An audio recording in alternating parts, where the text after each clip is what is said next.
Hello, hello, Pearl, Agan, and Olivia, Cat Lady Kate, the Closer, Buzz, CEO, Destructicon, MNC, Green Ninja, Poliwham, Fuzz, Pretty with NIE, Click, Breath of Moonlit Air, Breath of Moonlit Air, Shook, shook, shook.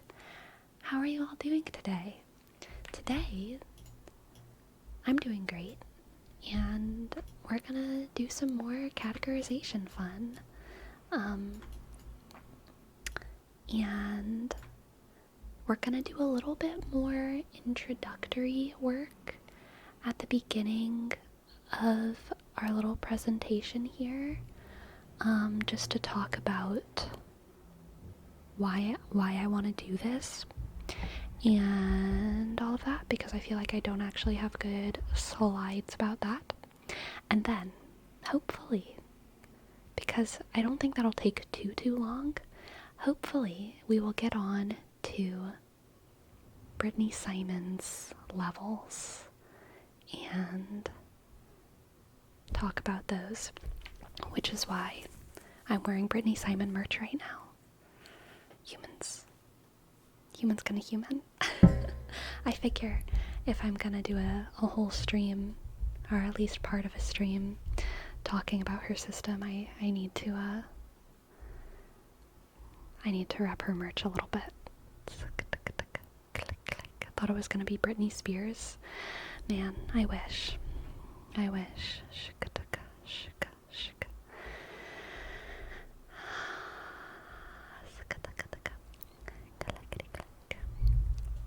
Today, I know yesterday I talked a little bit about how I was like not sure what I was gonna do at the gym today, because yesterday I was still pretty sore.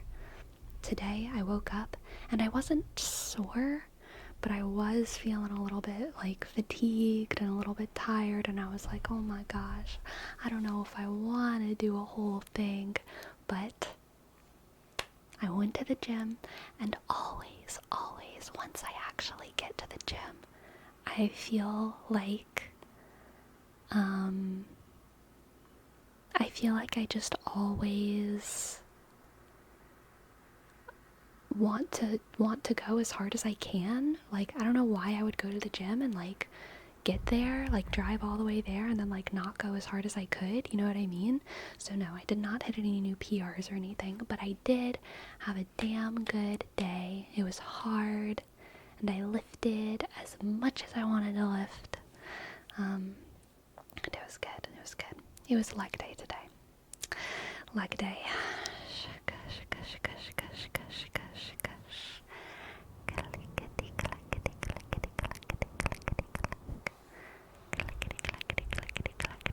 There's a lot of construction going on my street right now, so y'all might hear some sounds. Did you do more of those 200-pound calf raises? You betcha I did. And I could do them again.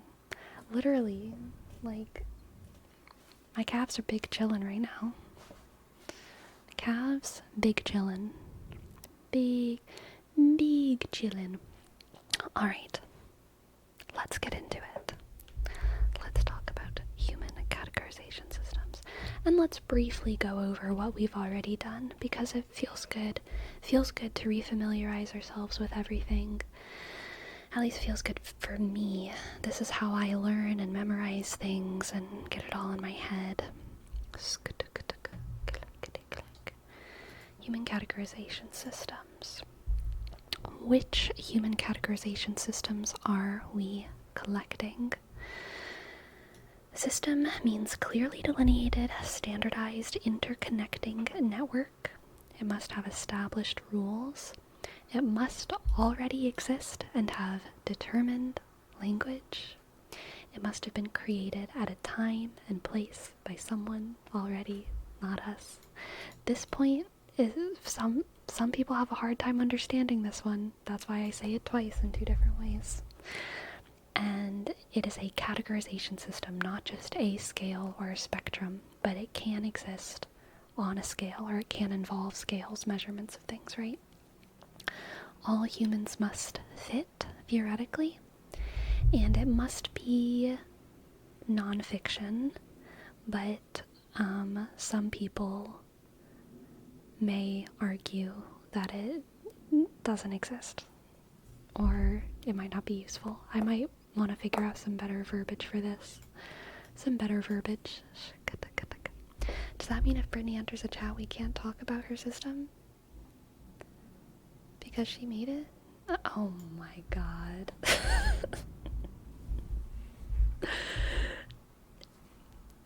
No. It does not mean that. It does not mean that. Look. I'm gonna be real. I hate to say it. Brittany Simon is not one of us. Hello, Cat. She can be. She can be if she wants, but she is not one of us.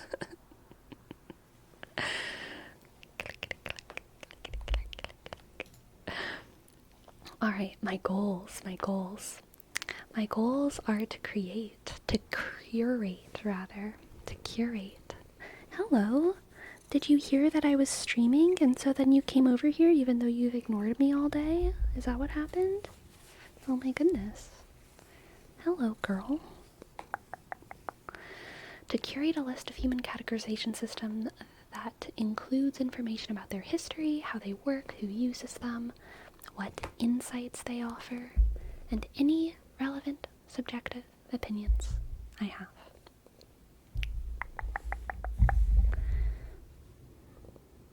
Why are you being so cute right now? What is happening? Categorized indeed. Indeed.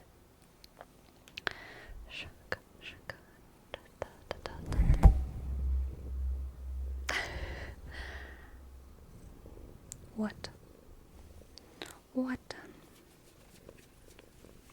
Sorry, I'm just gonna take a cat minute right here.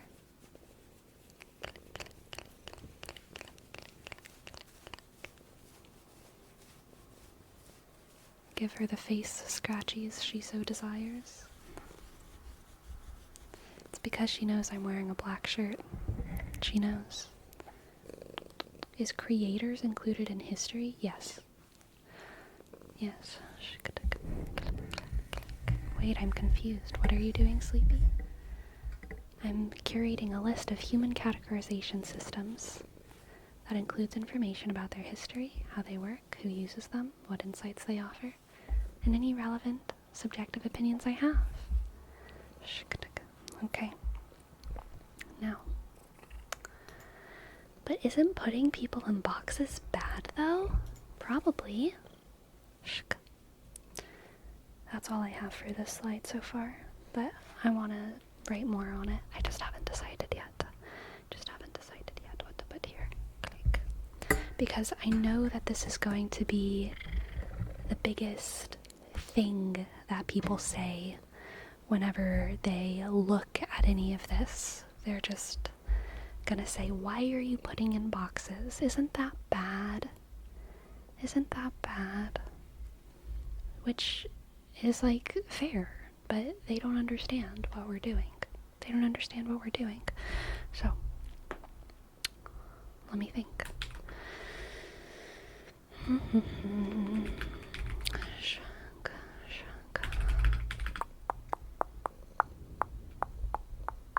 do not aim to grant legitimacy or illegitimacy to any of these systems.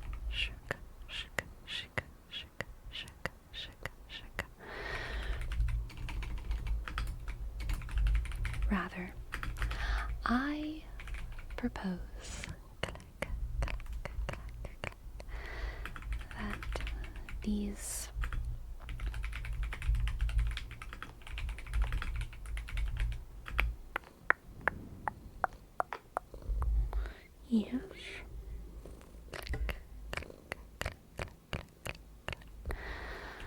something about the people who use them. Shaka, shaka, shaka, shaka. Hello, Yana the moon. Hello, hello, hello, hello, hello. Hello, hello, hello, hello, hello. Shaka, shaka. Humans are experts at pattern recognition. Shkataka, shkataka, kataka.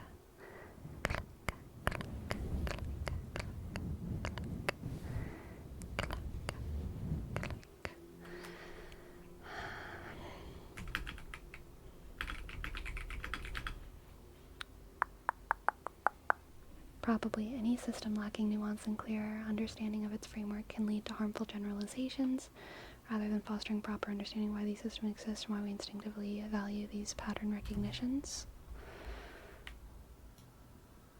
I'm just gonna copy that. And put that in a new slide, because I'm gonna think about how to incorporate your contributions, okay? But I don't want to interrupt my flow. Humans are experts at pattern recognition, and I'm just gonna throw out text while I wait for my Sims to run. Excellent. And the urge to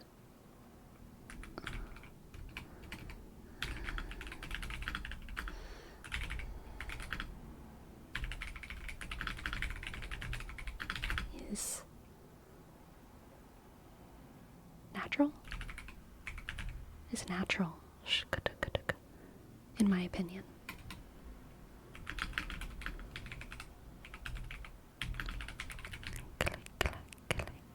SCP? What's SCP?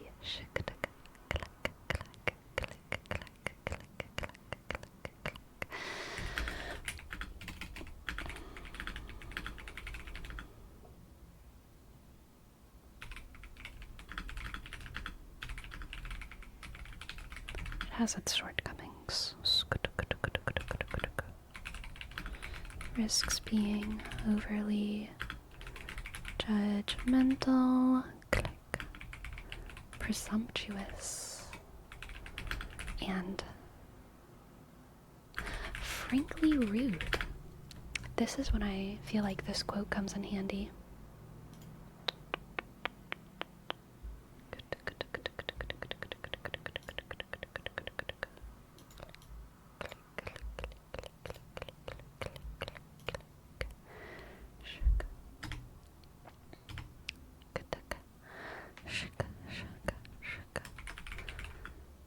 Actually, I'm just gonna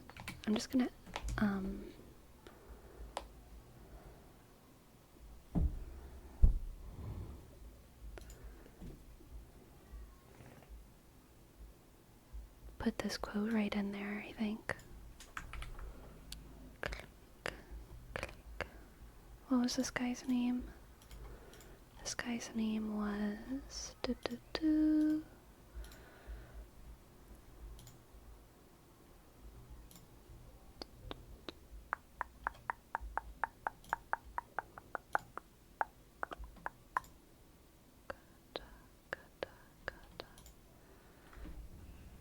we wrote something about this guy.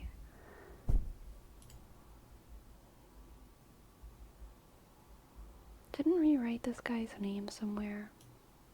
I have a link, but I just don't feel like pulling it up. Okay.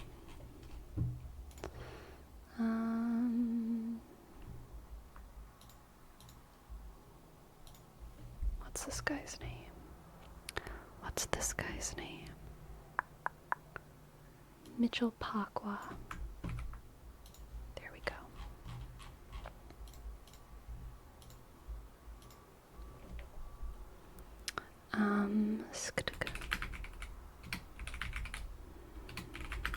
To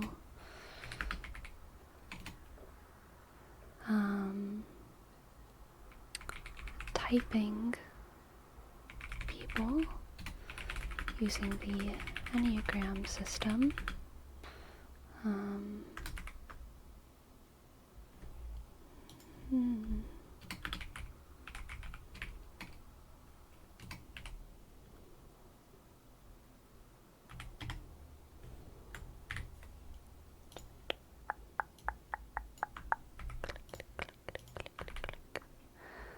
Don't we love auto formatting?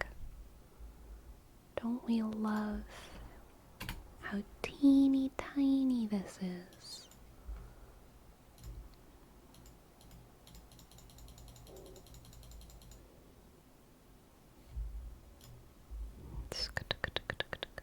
Alright. Isn't putting people in boxes bad, though? Probably. I do not aim to grant legitimacy or illegitimacy to any of these systems. Rather, I propose that these categorization systems reveal something about the people who use them. Humans are experts at pattern recognition, and the urge to view humans as mimetic patterns of personality is, in my opinion, natural. As with all natural urges, it has its shortcomings. It risks being overly judgmental, presumptuous, and frankly rude. In reference to typing people using Enneagram system, Mitchell Pacwa, S.J., writes, The abuse that follows from this practice is the trivialization of relationships. People believe they have more insight into someone else than that person has. The inner dynamics of the compulsion and the expected behaviors are known to the Enneagram expert better than to the person under consideration. This opens some people to the abuse of relating to others on the basis of their Enneagram expectations rather than what the people actually choose to reveal about themselves. This is not healthy but potentially abusive. I have done it and seen others do it. Excellent. Excellent, excellent. I'm remembering stuff from behavioral psychology. I think categorization itself is like how people think too. Organizing objects and things in life based on how they relate to another. Exactly. Secure, contain, protect. It's an online fictional website dedicated to documenting and containing anomalous objects, entities, and phenomena that defy natural laws. It uses language like mimetic to describe the effects items or stories have on people. Interesting. I think of mimetic as just a word. But perhaps that reveals something about me.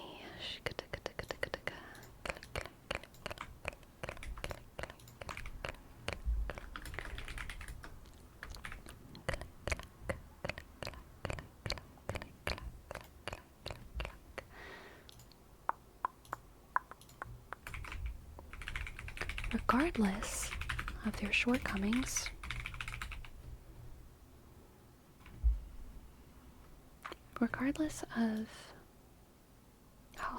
regardless of their shortcomings, these categorization systems resonate with large populations. Another categorization stream, you know it, isolated matrix, you know it. And today we're talking about intent, or at least so far we're talking about intent. We will probably move on to actually talking about more systems as the stream continues.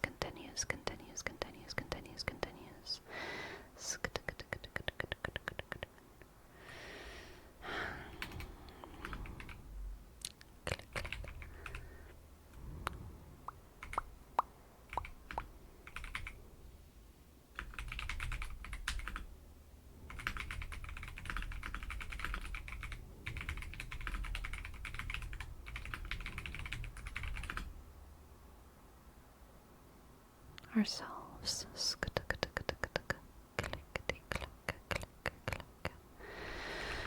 I might repeat myself. I don't know. I can't remember what I've said out loud and what I've just thought.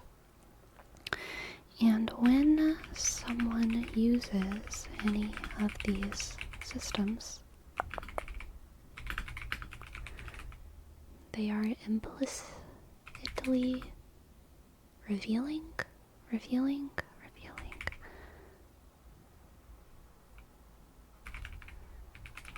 which human traits they, as an individual, believe are highly relevant to the human experience. Isolated. So I agree with you. But I don't want to put that in the list because of the plague of scientism in our culture, okay? I'm afraid of it. I'm afraid of a little lackey like me talking about the DSM.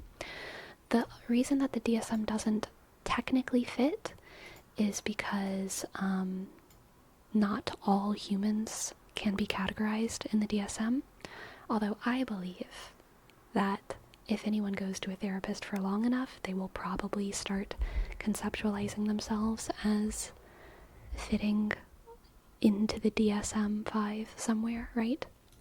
And probably most therapists will certainly conceptualize their patients as fitting into the DSM somewhere, even if they don't formally diagnose them. But that is a critique of the psychological field of medicine that I don't feel like making.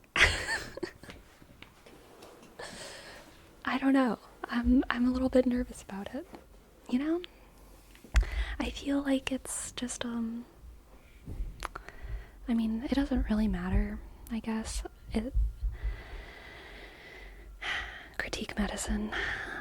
Yeah.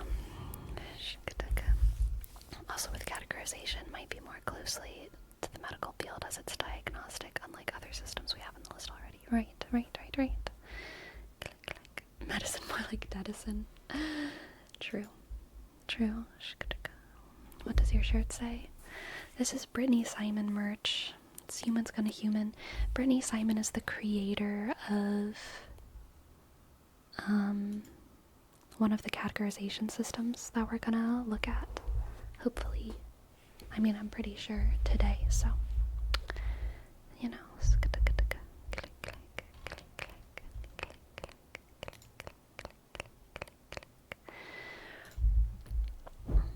Highly relevant to the human experience.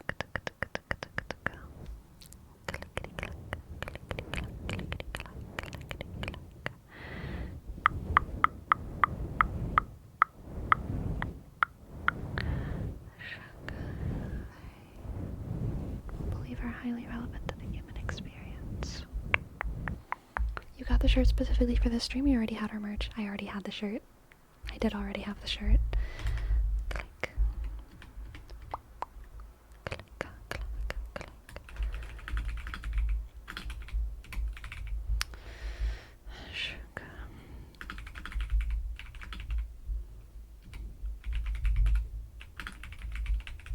Necessitates tapping into particular narrative about how we understand, empathize, and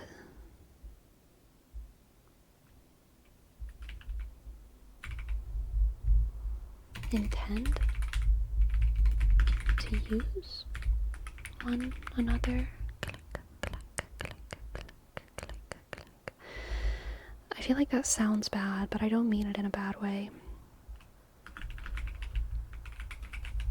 I don't mean that in a bad way, but I feel like it sounds bad.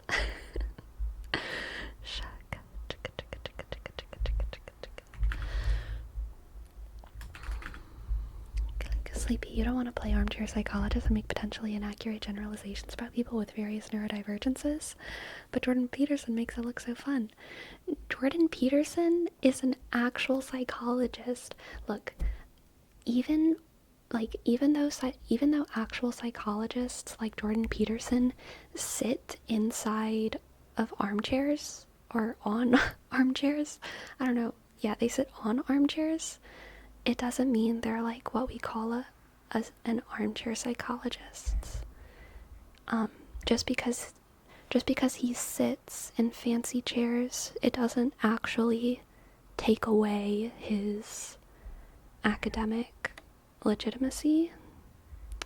There are other things that could be argued to reduce his academic legitimacy, but the armchair isn't one of them. The armchair is not one of them.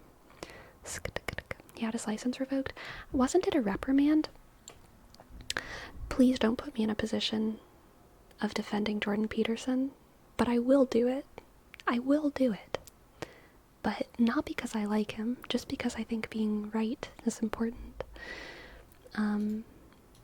He got a reprimand, so he can get his license back, and I think he's in the process of getting his license back with, like, classes, which is funny because he has openly said that he's gonna be fighting back the entire time, because he has to go do classes with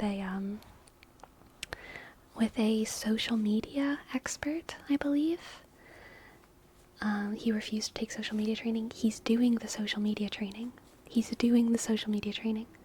So he is in the process of, like, potentially using his license again, but he has openly said that he doesn't know if that's gonna happen because he does not plan on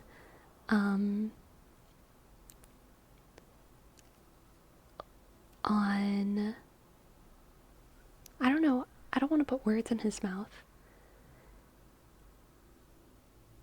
He does not plan on pretending to change any of his opinions. He's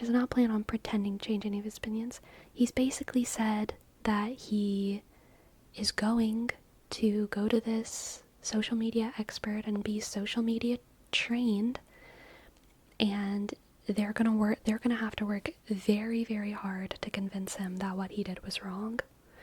He does not believe that what he did was wrong. So I would imagine most psychologists, when they get into this kind of position, they kind of just go with the flow and, like, say, yeah, I shouldn't have done this thing, and then they might change their behavior and then it'll be fine, but they actually don't change their opinion about, what he did was wrong or not, or what they did, like, whether it was wrong or not. He believes that what he did was right, and he is going to talk about that. And they are either going to convince him that he was wrong, which would be very, very hard, or he is going to be taking these classes for the rest of his life. That's basically the situation he is in now, as I understand it.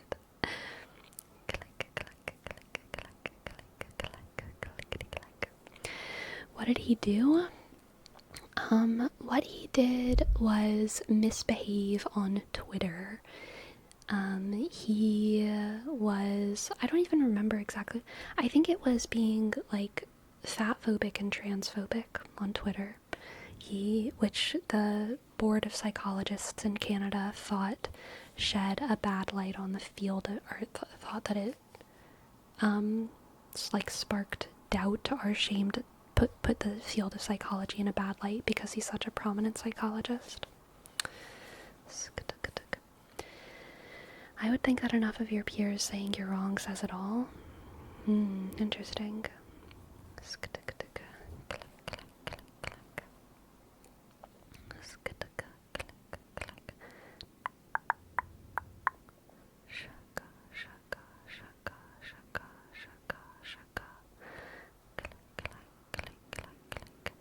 Yeah, I think it was the Elliot Page thing. That's sparking, ringing bells, yeah.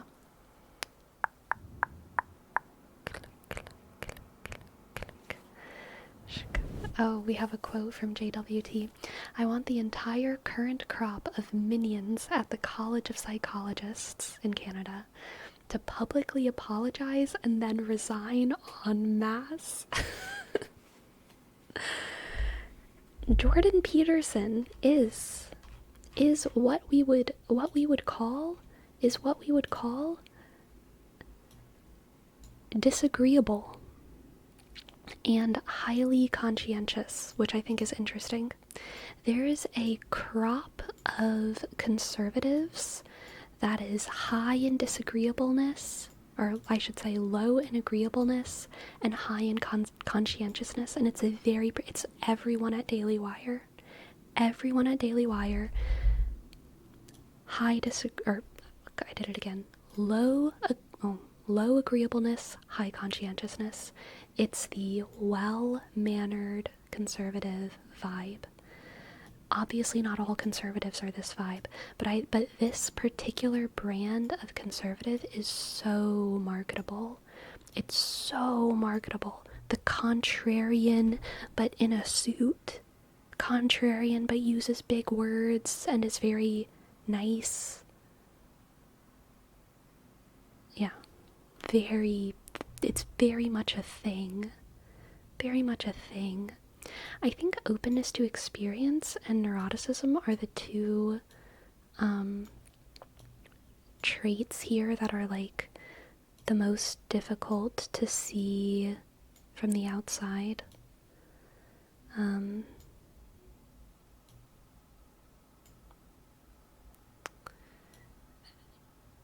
Yeah, I don't know. Maybe, I don't know about extroversion though. Hello, Victor. Hello, Victor. Hello, Victor. I watched a video not too long ago where Jordan Peterson argues about consent. Interesting. You're actually required to read his quotes in a Kermit the Frog voice. Click,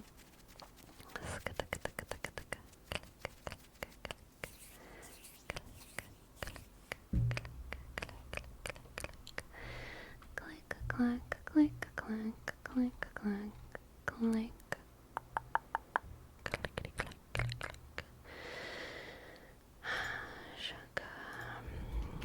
Using one or more of these systems necessitates tapping into a particular narrative about how we understand, empathize, and intend to use one another as resources. Yes. Yes.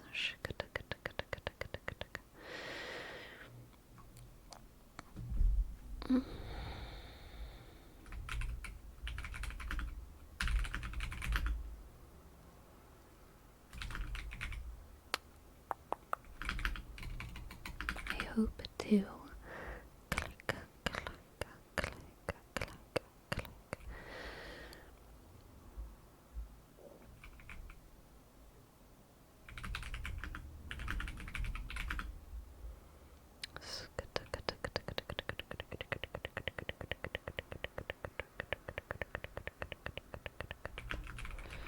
intentionally and easily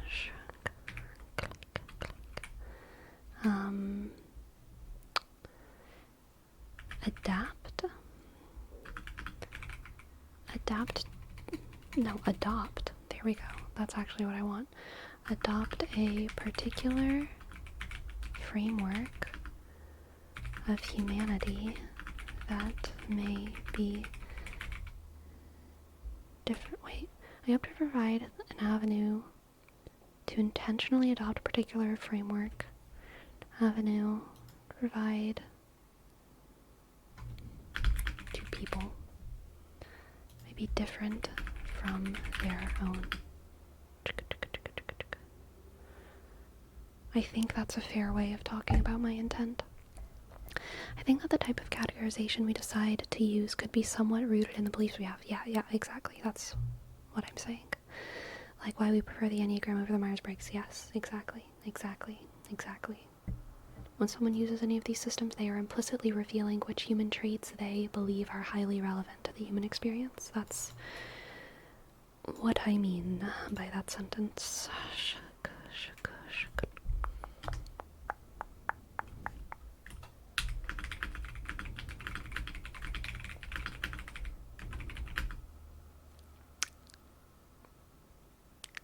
I need to think of something snappy here.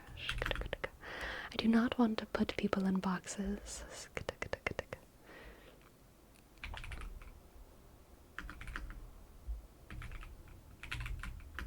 I want to conquer the boxes.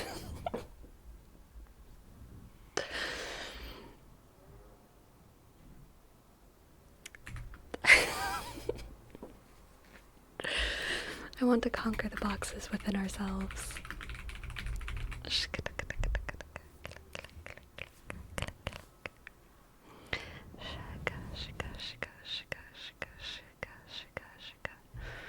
She wants to conquer boxes and Goodreads. It's true. I do. I want to conquer boxes and Goodreads. Do y'all maximize the space that you have on slideshows? If you don't, you're a fool. You're a damn fool.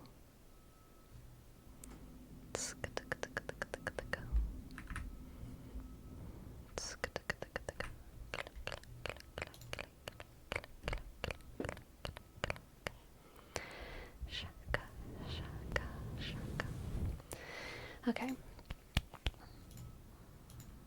Let's conquer the space on this one too. I think our text can be bigger if we are smarter.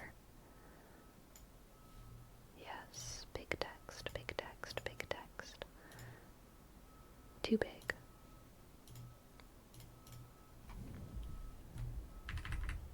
Oh wait, that's not what I want.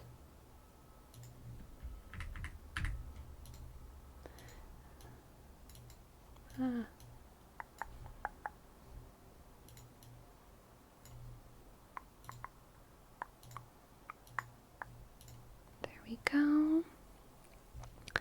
But once you conquer the boxes, will you be content?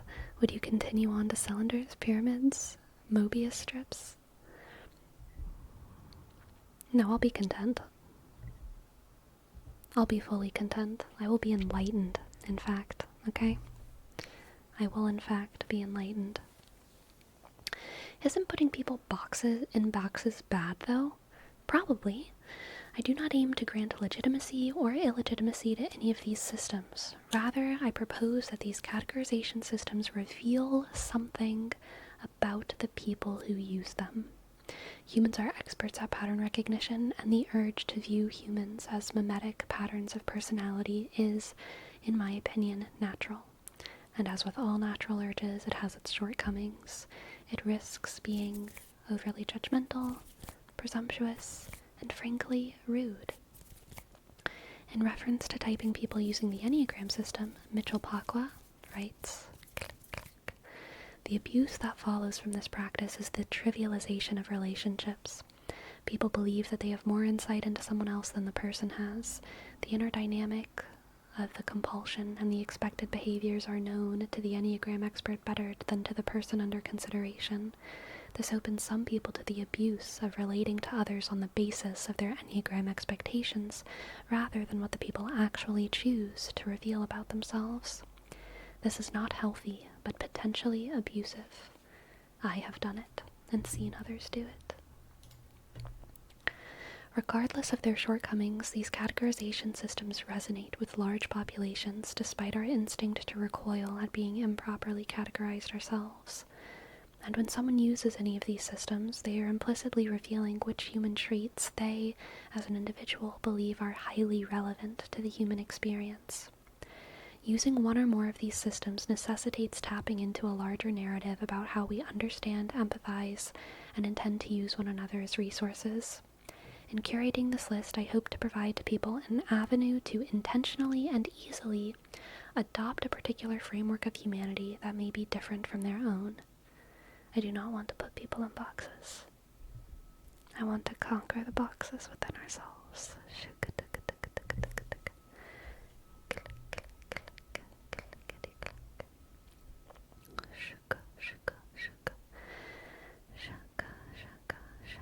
But people also like to put themselves in boxes. It's true. It really is true. Everyone has boxes they like and boxes they don't like. I wish I was allowed to put witty one-liners in my scientific work like the box conquerors. Destructicon, who's stopping you? Who's stopping you?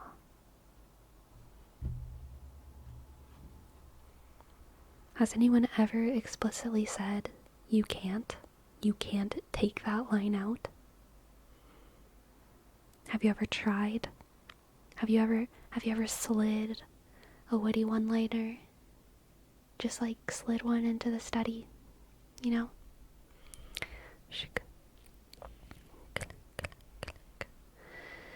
FFA regulators get mad at jokes. Well, sounds like you need to become an FFA regulator, okay? And deregulate their regulations. Okay, now what is this tiny thing Destructicon wrote? And do I still need to say it? Any system lacking nuance and a clear understanding of its framework can lead to harmful generalizations. Rather than fostering a proper understanding of why these systems exist and why we instinctively value these pattern recognitions. Nah, I don't think I need to say that. I'm just gonna delete that.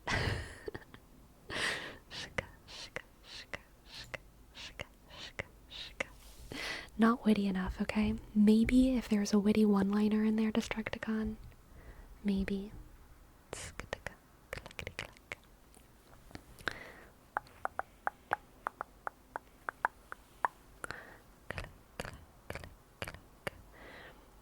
My professors don't like it when I say a premise kicks major ass because it's unprofessional.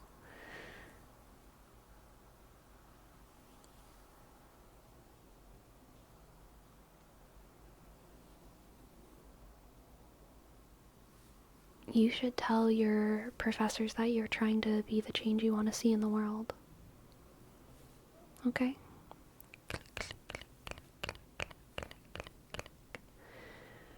Alright, so we talked about Myers-Briggs.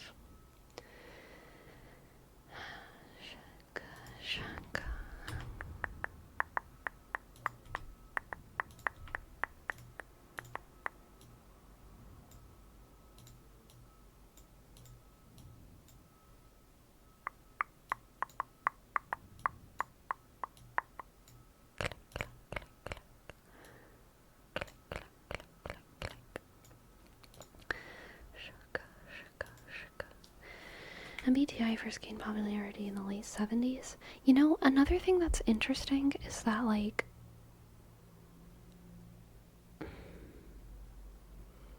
let me think. So, a lot of people, this isn't actually going to be in the slide, I'm just going to use this to talk about how I feel right now.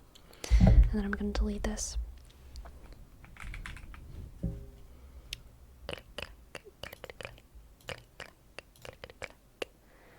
Click, click.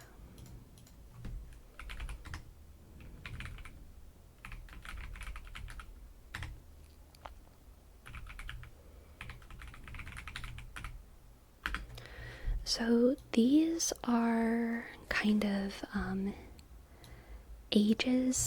eras of thought, psychology, how humans are like generally conceptualizing the world, right?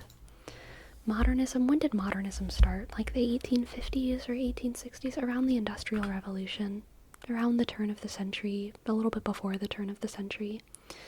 And like the central premise of modernism is that humans are on a path of progress, or like unstoppable progress. Unstoppable, infinite progress. The more humans, the better the world. The more humans, the better the world. The longer we're around, the less injustice.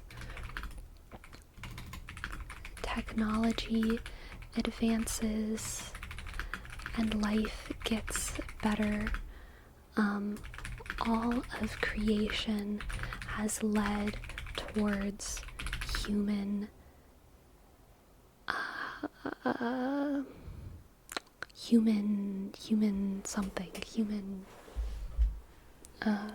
like human championship, human whatever, human success. I'll just say that. Not suckers. Success. This is like the central premise of modernism, alright? You get your new icebox, and And be great. Oh my goodness. Hello raiders, hello raiders, hello raiders, hello raiders. Welcome in, Val, Jan and Art. Welcome in, welcome in, welcome in, welcome in, welcome in, welcome in. Click, click, click, click, click. Very glad to have you, very glad to have you. We are talking about humanity. We're talking about humanity. And Destructicon, thank you for gifting the first sub of the night. Thank you, Destructicon, for gifting the first sub of the night. To Ball. I hope y'all had a fun stream. VAL underscore CHAN click I dot N click ASK ASK D click. Thank you very much, thank you. I love how focused you are. Thank you, I'm glad that you like it.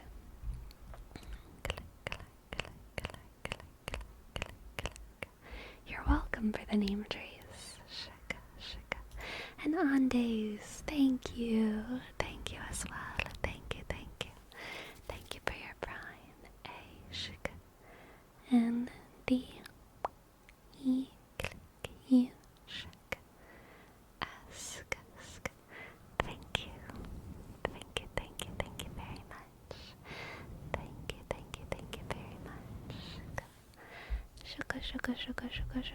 Shuka. Alright. Humans are on the path of unstoppable infinite progress.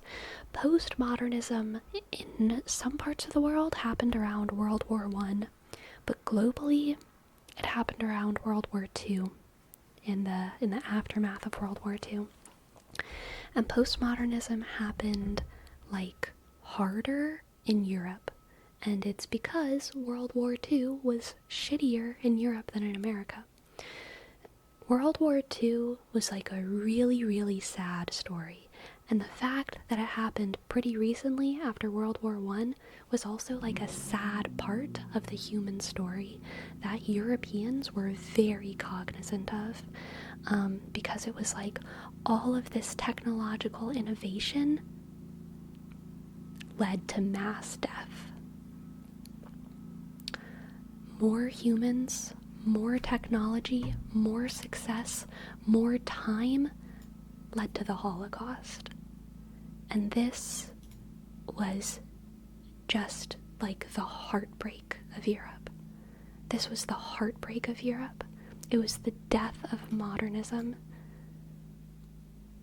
It was sad as hell, because through all of history, through all of known history,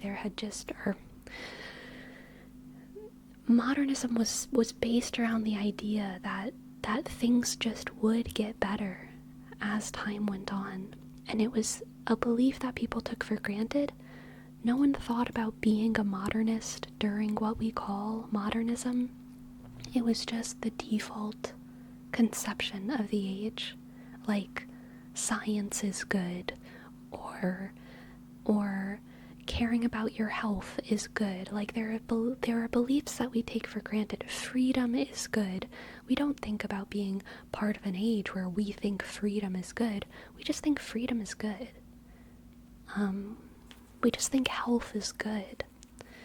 But all of these things are cultural beliefs that are dependent on time. There have been bubbles. There have been times in history where science wasn't conceptualized as good, where health wasn't conceptualized as a mark of honor, but perhaps a mark of decadence, right? Perhaps a mark of sin.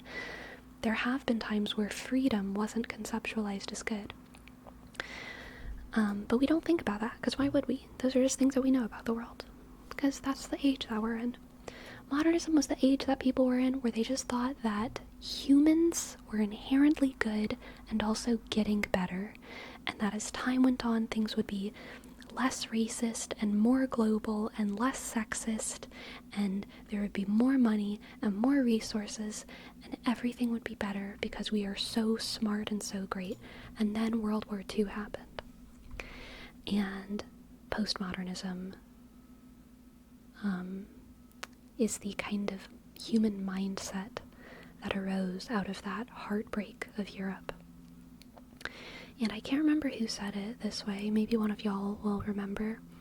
But some famous philosopher called postmodernism incredulity towards meta-narratives.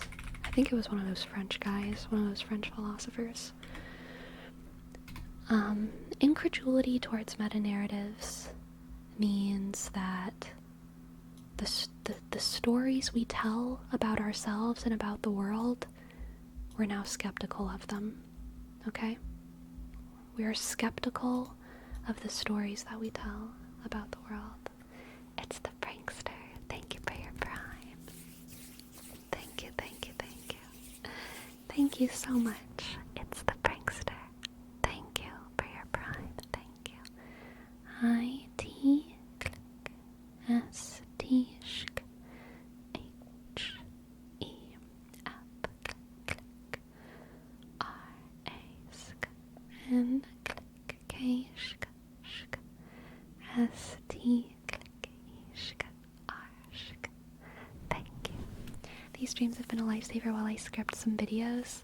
Glad to spend my prime on this. Oh, I am honored. I am honored. Thank you very much. Thank you very much. And Miss Hollow Griffin, thank you for your prime as well. 6 months. Amazing. Thank you. M-I-shk, S-T, click, H-k, O, click, L-L-L-L-L-L-O-shk, W, click, G-shk, R-I dot, F-shk, F-shk, I dot, N. Thank you. Thank you. Thank you very much. Incredulity towards meta-narratives. The stories that we tell about ourselves and the world are something to be skeptical of. So another way to think about postmodernism is like, oh, every culture has different values and everyone kind of does things their own way, and that's okay. And there's no capital T truth, no capital G God. Everyone kind of worships a different God, and everyone has different ideas of progress, and that's something that we have to contend with. The idea of a lot of things being constructs is associated with postmodernism. So things like things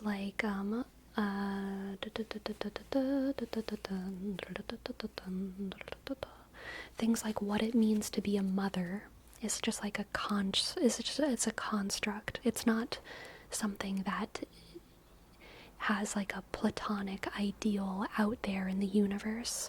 It's something that we create as cultures, and in some cultures the idea of motherhood is different, the idea of fatherhood is different, and no one's right and no one's wrong. We're all just doing our own thing. That's the postmodernist spirit. The postmodernist spirit. It's very individualistic. I would say that all of these can be both individualistic and, what's the opposite of individualistic? I don't think it has anything to do with individualism, because modernism is also very individualistic, I would say. Collective, yeah, thank you. They can both be collective or individualistic, but I would say it's more like, because we're talking about meta-narratives, we're not talking about personal narratives. That's why it's distinct from individualism. A meta-narrative is something like, what a good man does is get really good at a trade, get a high-paying job, marry a woman, and have lots of kids. That's a meta-narrative. Another meta-narrative is something that a good man does is be stoic and silent and go to the woods, and the highest version of manhood is to be one with God. And by one with God, I mean one with nature, and by one with nature, I mean one with creation. And actually, the ideal man is one with all of humanity, because all of humans are actually nature. This is a meta-narrative. It's like kind of like a cultural idea, but it's something that the modernists would have all thought that eventually humans would agree. Eventually we would find the truth. We might disagree now about these things, but eventually we would find the truth. We are getting closer and closer and closer to accessing and understanding universal truth. But the postmodernists would say, like, all of us are not going towards the same truths. We're all just really making shit up, which is kind of fine, but we need to acknowledge that there is no objective truth. That is the postmodernist position. There is no objective truth. And this is interesting because postmodernism did touch America for sure, but it touched Europe much more deeply, because for America, World War II was sad, but it was still a story of American heroism. For us, what we learn in school, it's still a story of American achievement, heroism. We eventually came in and saved the day. It didn't happen on our territory. It was bad people who did the bad things. When you get older and you read textbooks and stuff, obviously you hopefully learn a more nuanced story about World War II. But by and large, the straw that broke the camel's back for Europe, that kind of sparked postmodernism, didn't really do that in America. But it happened so strongly in Europe, and all of these philosophers were doing this work in postmodernism, and so much of science kind of got overtaken by postmodernism that the culture kind of just came overseas, became associated with academia, and so it just kind of spread to America through academia, I would say. Through academia, through larger global culture. But it didn't really organically happen in America. At least I don't feel like it did. I'm researching it as a hobby on DS. The idea that these grander universal truths would solve a lot of society's problems without nuance of the complexity of life, which ends up failing most people. Right.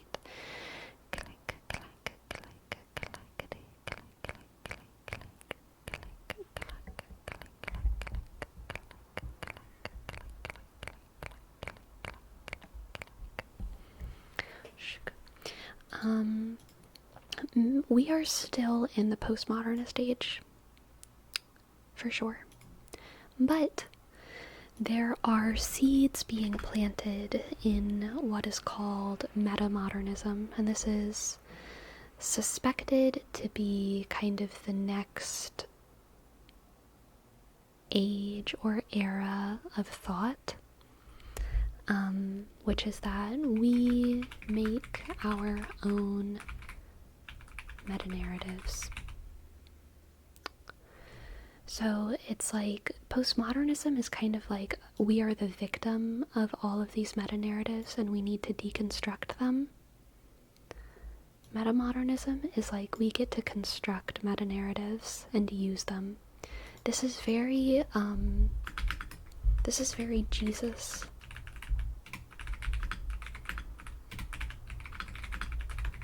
Was the Sabbath not made for man? Were the constructs not made for us? Were the constructs not made for us? Can't we decide? Can't we just decide and enact whatever it means to be a good man, a good woman, a good husband, a good mother? Even if it's arbitrary, can't we or even if it's arbitrary how we come to that meta-narrative, can't we figure out which meta-narratives serve humanity the best? And just use those, you know? Can't we just like figure it out?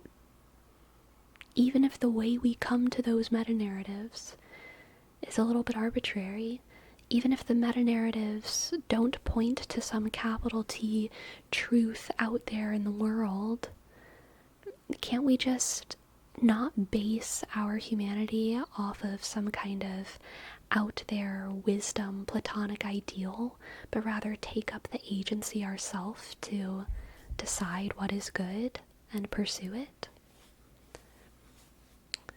That's kind of metamodernism. And like there are metamodernist ideas like around for sure, but there's also still a lot of postmodernism around. There's a lot of both. But I feel like all of these human categorization systems are postmodern. Even astrology, which is funny because it's old as hell, it's obviously not postmodernism in the sense that it comes from the postmodern age, but I think it's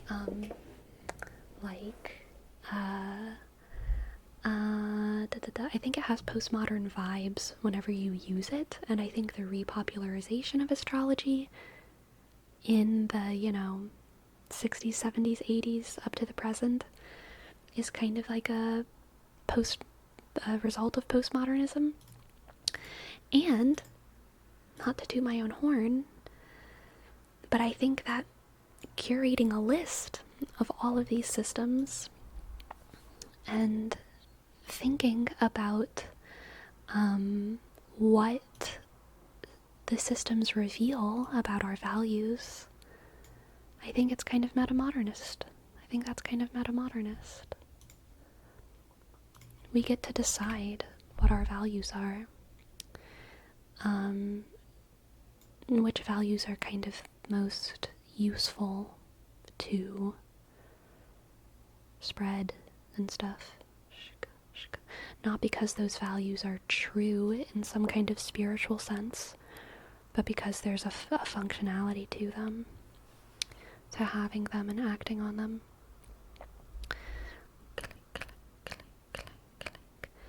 Modernism is trust the path, postmodernism is the path was a lie, and metamodernism is let's just make our own path. Yeah, kind of. You think all three could end up being a cyclical system? Probably. And there's overlap in all of them. And like, again, the modernists did not think of themselves as modernists.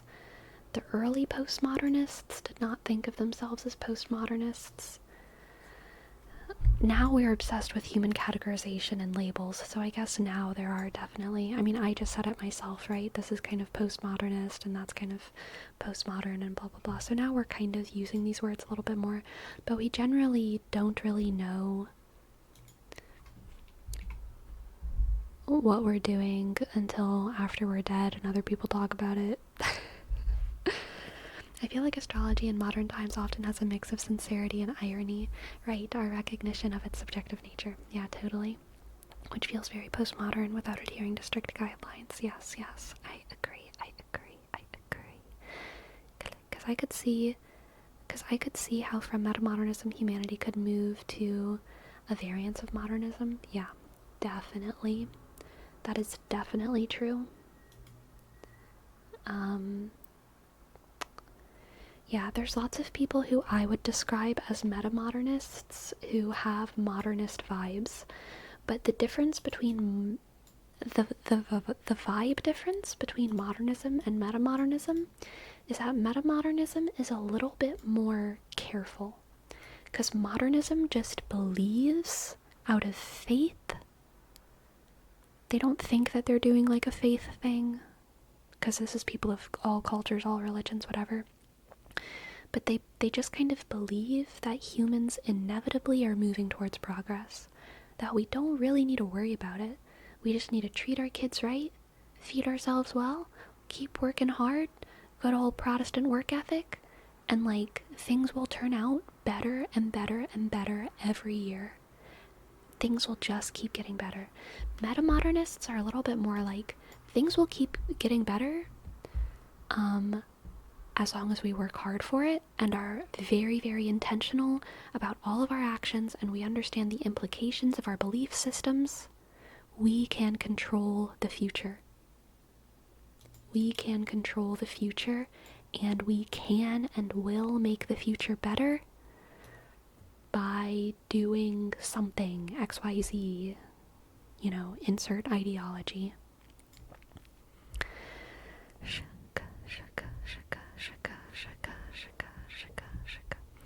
Which one would you identify with? I don't know, honestly. I don't know. Like, I see aspects of how I feel in both of these.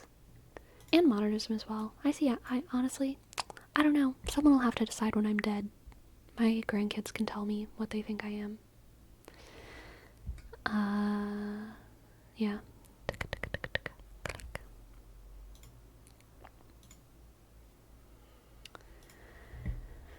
But yeah, what I think is interesting is that all of these, again, I would say are pretty postmodern in vibe, and the usage of them is kind of postmodern. But I think the most postmodern of them all is the Big Five. And this is funny to me because it's the one that Jordan Peterson uses all the time. And we all know how he feels about postmodernism. We all know postmodernism is the chaos dragon.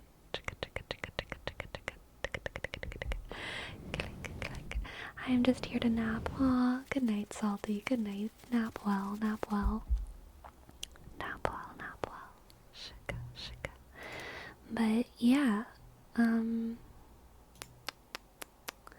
I wrote this earlier today because I was thinking about it. In practice, the Big Five personality system seems to measure behavioral traits rather than the internal experience of subjects. Because of this, I think that its results are largely subcultural. This contrasts with the MBTI and Enneagram systems, which primarily investigate the internal experience of subjects, while also providing some information about how those internal experiences may manifest externally. Because of these factors, in addition to Big Five's scientific history, it is very comfortably invoked in various contexts. Using Big Five typology requires no fealty to niche philosophical positions, Jungian psychology, or spirituality. One could argue, of course, that the science of Big Five is steeped in ideologically postmodern psychology, but they usually don't, because ideologically postmodern psychology is ubiquitous.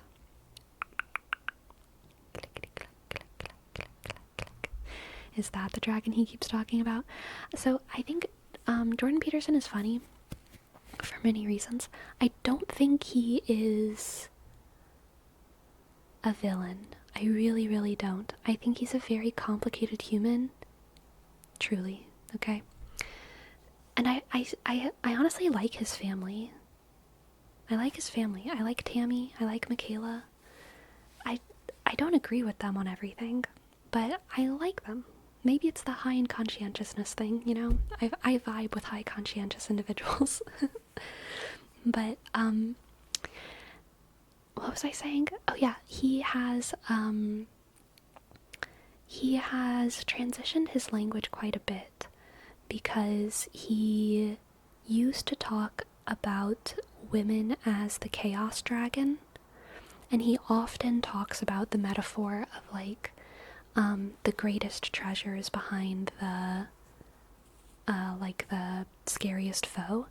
So people think that he hates women, but actually he views women as something to be conquered, or marriage to be an experience. He doesn't think that women need to be conquered, but being in a relationship with a woman is something that it's a type of being alive that men must conquer in order to get the greatest treasures out of life, which I think is funny.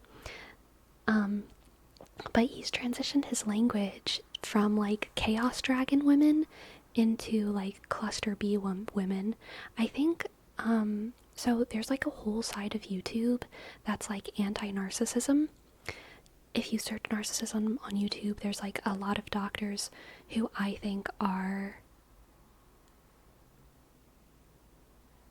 bad vibes, and they just talk about narcissism as if it's like it feels like the satanic panic. They talk about narcissists as if they're not human, and there's like this whole weird subculture on the internet where people just talk about like how evil narcissists are, and it's usually kind of backed by, it has like the vibe of being backed by psychology, and some of these people are technically psychologists, but it feels so unmedical because they're just villainizing a type of personality disorder, which is like fucked up in my opinion.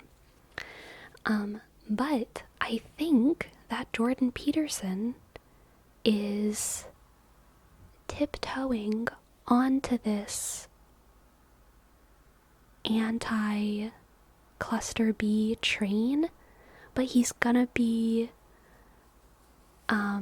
have a very different voice from these other psychologists, because these other psychologists are almost always, there are individual video exceptions, but largely this culture of like anti-narcissism on YouTube, TikTok, whatever, it's talking about narcissistic relationship abuse, usually coded as women being abused by narcissistic partners.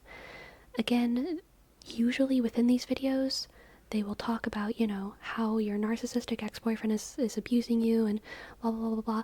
And then eventually they'll give a caveat like, oh, and this could be a woman, you could be a man, whatever, blah, blah, blah, blah.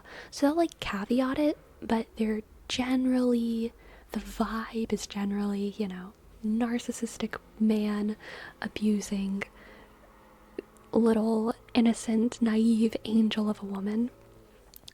And Jordan Peterson is bringing the same rhetoric to talk about cluster B women who may be, you know, borderline personality or who may be narcissistic.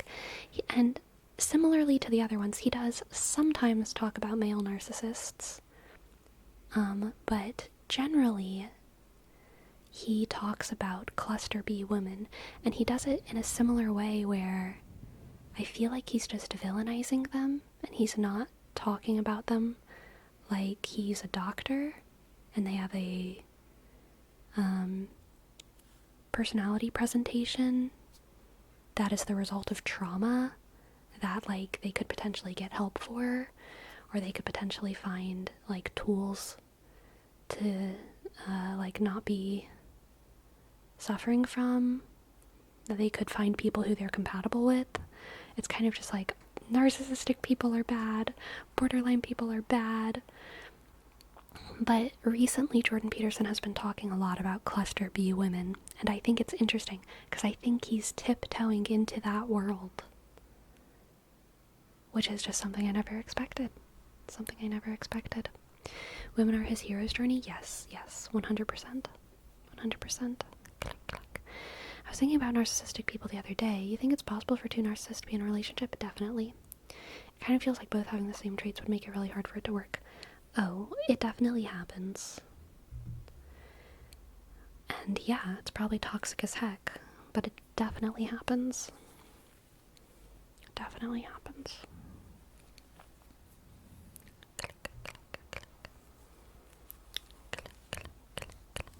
Hello, Phonyang. Hello. Sounds like it would be a war zone all the time.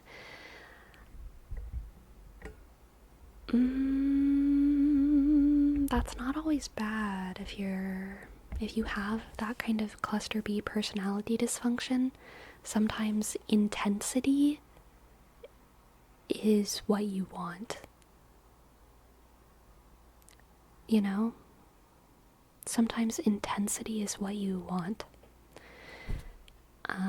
And so even if even if being nice to one another and being love bomby and blah blah blah is preferable to like hating each other and fighting each other, hating each other and fighting each other and arguing all the time is preferable to peace for those kinds of people. So, you know.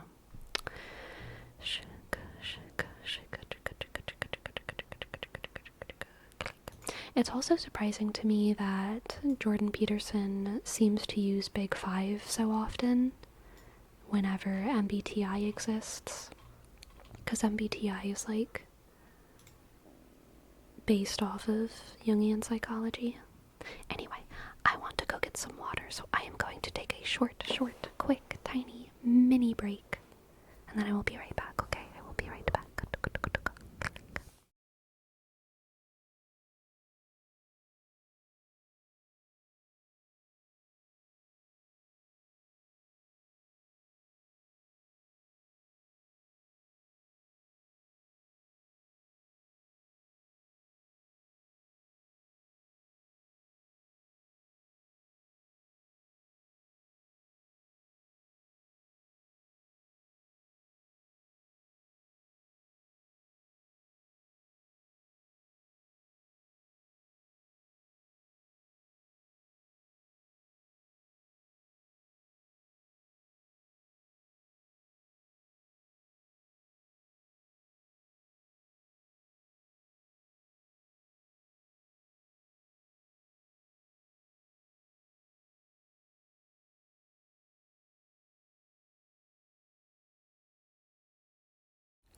Okay, I am back. The conflict is also a way to ensure that the other person is focusing on you. Yeah, that's very much true. Very much true, Agan. I'd say it's either trauma and indoctrination. My godfather, Padrino, the former sergeant, is a narcissist. Yeah, so like, I started this stream saying that I didn't want to throw out too many hot takes against the entire field of psychology, but I'm about to anyway. So people who are like psychology majors or actual psychologists, legitimately please feel free to like correct me if you're in the chat right now. I could probably Google this stuff, so everything I say with a grain of salt. I'm an ASM artist. This is what I'm talking about right now is like just kind of based off of my own peripheral interests in medicine and psychology, and I don't know too much, but I think that the DSM-5 is the Diagnostic Statistical Manual for what we would call psychological illnesses, right? Illnesses, conditions, I don't know exactly what the correct terminology is there. I think it's supposed to be illnesses, though, right? Illnesses. DSM is full of illnesses. Mental disorders. Yeah, sure. Mental disorders. And in the DSM, there are disorders like anxiety, depression, bipolar, ADHD, autism spectrum disorder, OCD, PTSD. There are these things that kind of refer to chemical imbalances. I am typing. Yes, thank you. Thank you, Jerome. These all refer to chemical imbalances. PTSD is an interesting one, right? Because it's a chemical imbalance that like it's almost more like a bad muscle memory, where like bad muscle memory is like a biological, physical thing that's going on, but it also isn't something you're born with, right? Whereas like all of these other ones, it's not exactly that you're born with it, but it's probably more like you have a genetic predisposition for it, and then certain events in your life and certain health, like body health factors, how much food you have, how much time you have, how much sleep you have, can make these things worse, right? I wouldn't call something that has no biomarkers an illness. Yeah, that's what I'm saying. That's what I'm saying. But these do have biomarkers, all of them, because they're biomarkers in the brain. You can do MRIs on people with these things, and you can look at how their brains are firing different from what we would call healthy people. And you can also treat all of these things with medication, and that changes their brain chemistry, and it can alleviate symptoms or change symptoms or do all kinds of things, right? Right? And then there's personality disorders. So you have NPD, which is narcissism, histrionic, borderline,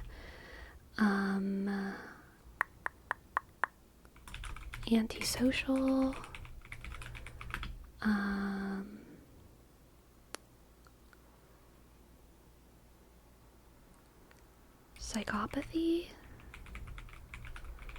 psychopathy, yeah, I think psychopathy is a personality disorder, but I'm not actually sure about psychopathy, if that's how it's categorized.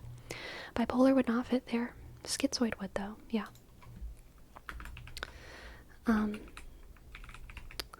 But these are interesting.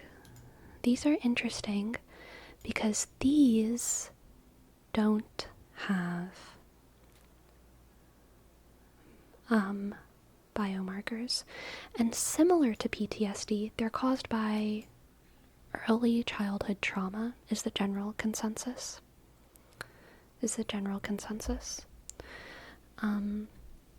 But PTSD kind of refers to like an acute reaction that you have where like something reminds you of the thing and then you have a reaction to it. But these people are like traumatized, but they don't have post-traumatic stress disorder because they don't have like episodes where they get very afraid or anything like that. These kinds of things usually result from either neglect or mistreatment from the years of like 0 to 5 years old. And they're called personality disorders because they are personality issues that by themselves, I believe the consensus is that they cannot be treated with medication. They can only be treated through therapy and by changing the person's like relationship with reality.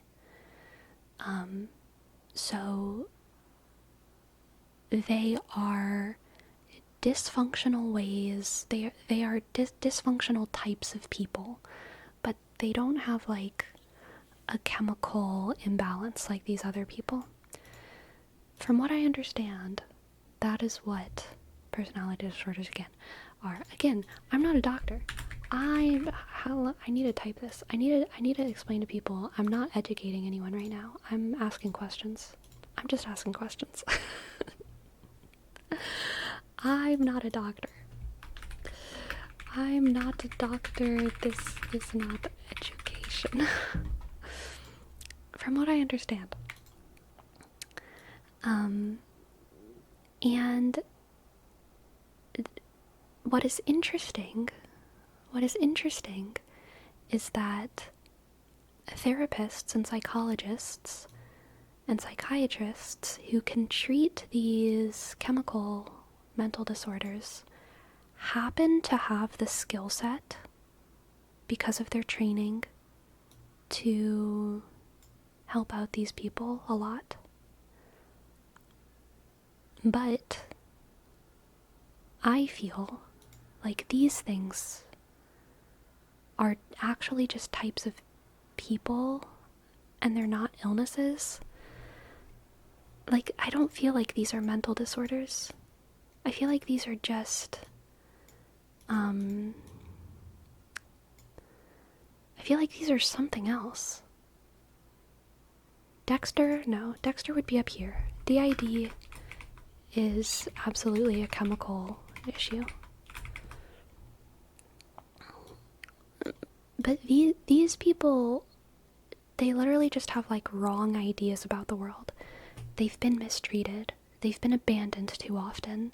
They've realized that the only way to get what they need is to manipulate people because no one is going to take care of them, so they have to take care of themselves. Or the only person who can take care of them is other people because they're horrible at taking care of themselves. It's like one of those, any of those things will result in one or more of these personality disorders.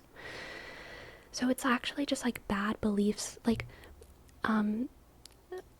these people need to be corrected, not like healed, if that makes sense. They literally just need to like learn. But that learning process is very difficult, and it's something that they oftentimes don't want to do because they identify with their thing, which is also why a lot of times these people don't seek out therapy, because it is their personality. Someone with depression or anxiety, I mean, we feel these things and we actively fight against them in our own head. It's like, oh my god, my anxiety's bad. I need to do everything I can to alleviate this. I need to do blah blah blah. Like, we feel these things coming on. We feel our OCD compulsions coming on, and we're like, fuck this, I hate this, right? People who are like borderline, they feel the downstream shitty effects of their behavior, but in the moment, they're like, it is right for me to spam text this person because I need their attention right now. And they, like, that's not experienced as an illness for them. Same with narcissistic people whenever they're like being a little manipulative. Like, it's actually, they're called personality disorders because these things are their personality, okay? Having depression is not your personality. Having borderline, like, kind of is your personality. Like, nominally. Like, that's how it's categorized. Which makes me feel weird. It makes me feel weird. It makes me feel like this is medicine, and it makes me feel like this is, Enneagram. And obviously, I like Enneagram. I like Big Five personality typing. I like MBTI. So it's not like I think this is useless. It's not like I think these people shouldn't go to therapy. But I do think that this is like something that is less scientific, and it's less medical, and it is weird that it's considered a mental disorder rather than just like something else. But I don't know. These are my questions. I am not a doctor. This is not education. Yeah, but psychopathy also leads to lack of emotion, which is definitely not a normal thing, and maybe you can categorize it as a chemical imbalance. I mean, is it a chemical imbalance? That's the question. Have we done the MRIs? Is it a chemical imbalance? What's happening? The first ones could be called mental disorders, while the other ones are behavior. Well, they're not just behavior, they're also internal experiences.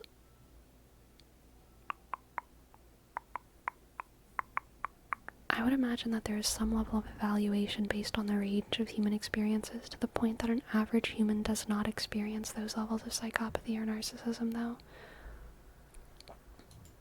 Yes, there are also people who talk very fast.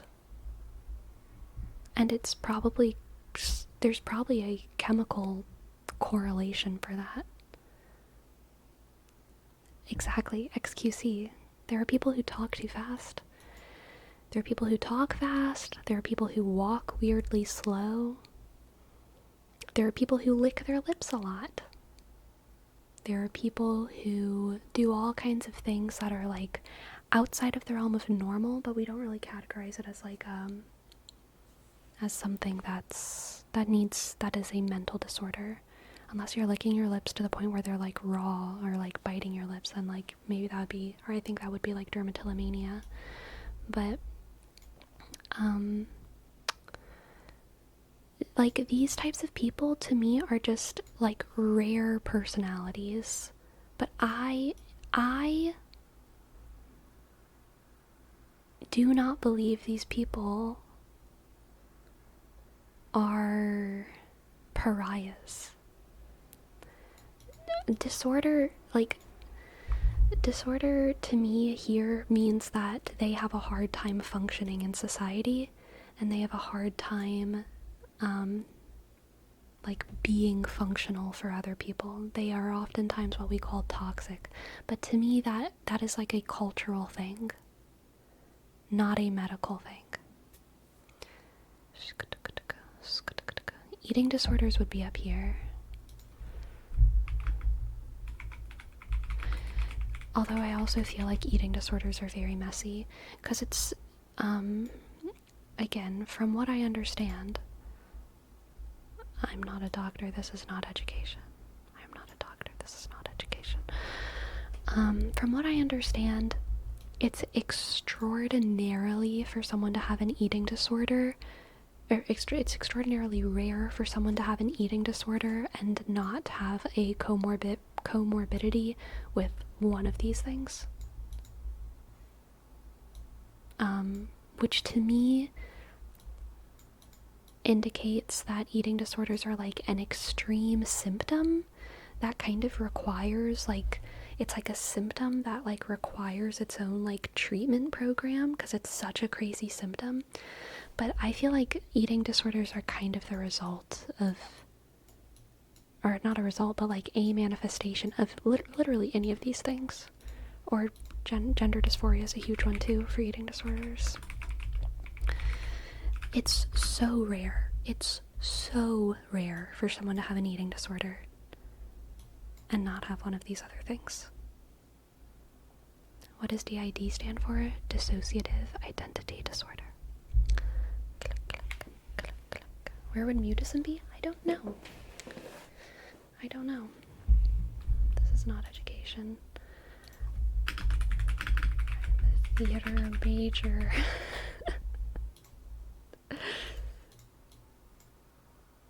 There we go. Perfect.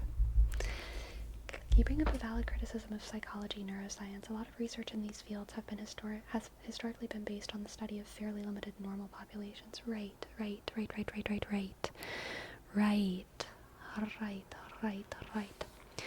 Yeah, and so statistically there's not a lot of people who have these disorders, but specifically when we look at these cluster B ones,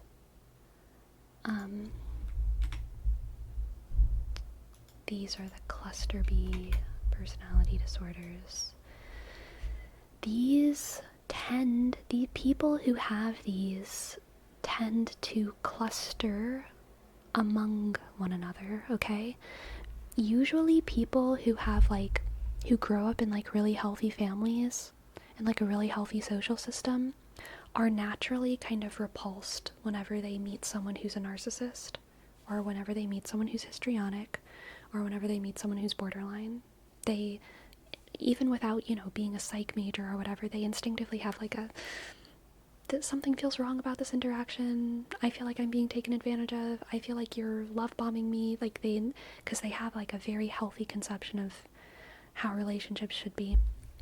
And so they're kind of instinctively like a little bit turned off by these people, in the extremes at least. But a lot of times, narcissistic parents raise narcissistic children, and narcissistic children raise more narcissistic children, and you have entire families of people who are narcissists and histrionics and borderlines, and then the narcissistic people are attracted to the borderline people, and the borderline people feel dependent on the narcissistic people, and then they have a kid who they frickin' worship, and then they make a histrionic baby, and then they have a second kid who they don't pay any attention to because this is their favorite kid, and so their second kid feels abandoned, and so their second kid has borderline. So like it's funny that they're called cluster B personality types, because people with these disorders tend to cluster. They tend to cluster, okay? They attract one another, they have families, they have it's all of this thing. But is that actually NPD, or are they learned behavior? It is learned behavior. NPD is learned behavior. Narcissistic personality disorder is caused by trauma that happens when you're a young child, when you're being raised. I think. I'm not a doctor. This is not education. I'm a theater major. Allegedly. And that's what I mean. That's what I mean by, like, I feel like these things are cultural. I feel like these things are like subcultural. I feel like they're not really disorders. I feel like they're like family cultural. It's a confusion that I have, a frustration that I have with the current messiness of psychology and psychological language. Generational curse, totally. Click. Song Knuckle. Thank you for your prime. Hello, welcome in. Thank you for your prime. C-O-N click K underscore K click N U click C K click L E Thank you. Hello, adaptal. Like a learned conditioned behavior. Yeah, exactly. As opposed to chemical imbalance.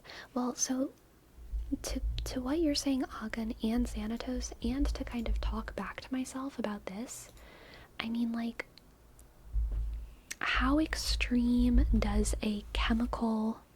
Okay, wait, let me think. Personality factors are genetic. There are inheritable personality factors. We don't know all of them, right? It's kind of like a nature versus nurture thing. It's hard to tell, but it seems like there are definitely personality traits that run in families in a way that's not just nurture, in a way that's genetic. And that technically means that there is a chemical difference in genetically different brains. How different does a chemical difference need to be to call it a chemical imbalance?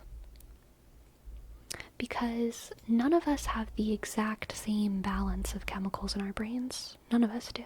It's not like we need, like, it's not like baking, where, like, the bread takes, like, 1 part flour, 2 parts water, 3 parts salt. That would be a disgusting bread, but for the sake of argument. And then we can just, like, oh, this brain only has 2 parts salt, so we just need to give it 1 part salt, and then it will be exactly chemically the same as all the other brains. No, even the goal of psychiatry and fixing people's brain chemistry is not to make everyone have the exact same chemical makeup in their brain, right? So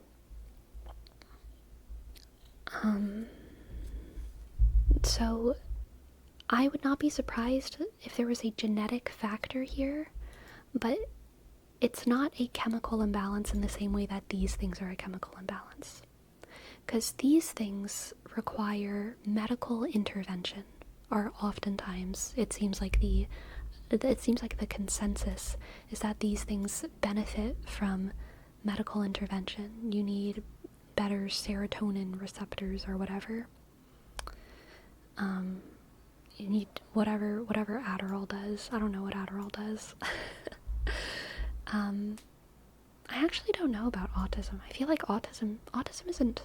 No one takes medication for autism, right? I don't think you do. That's interesting too, then. That's interesting.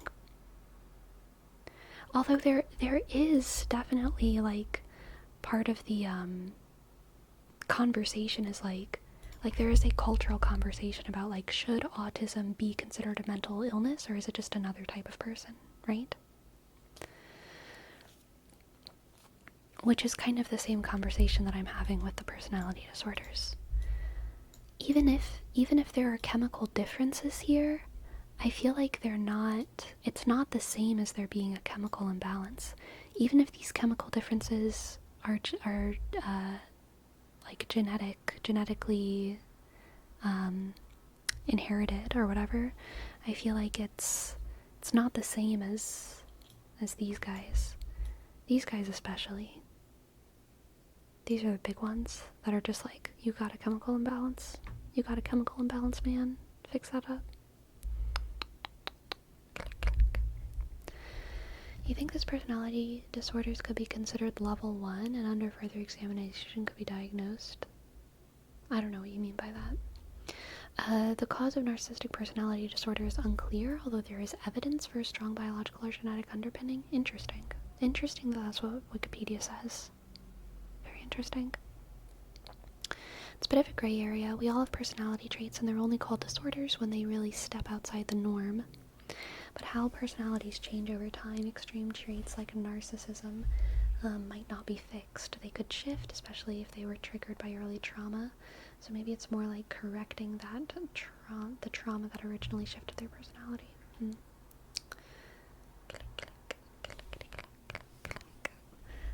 Never take medication, just play unholy amounts of Halo. Based.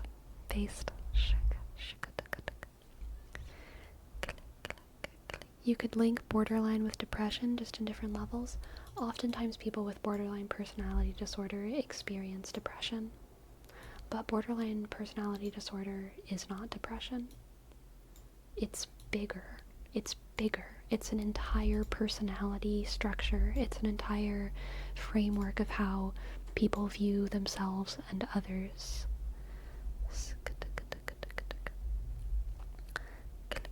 I think it's because autism is considered a developmental condition rather than a disorder in the medical sense of the word, right?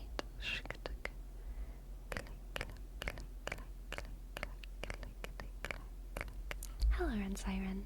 Welcome in.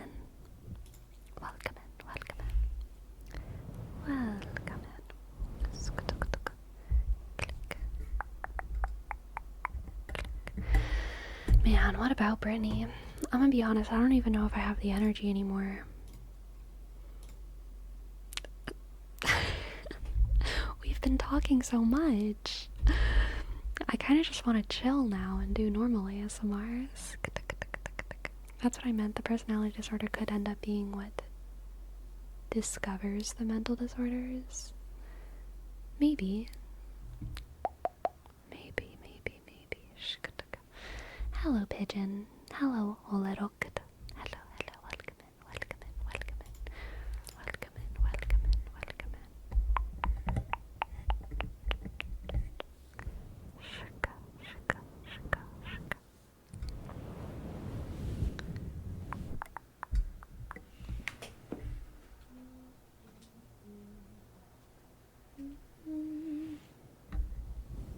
Shika.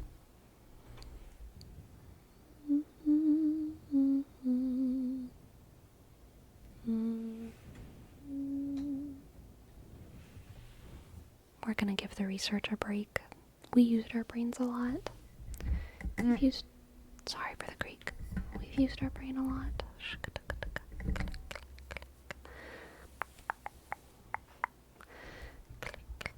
Hey Sleepy, can you help me figure out a physics problem? Sure. What you got for me, huh? What can I do? If you want to sleep, Sleepy's YouTube video will be your go-to. Her Twitch stream is for the TED Talk. It's for the uneducated TED Talk, okay? The uneducated TED Talk. Yes, I do not want to burn myself out.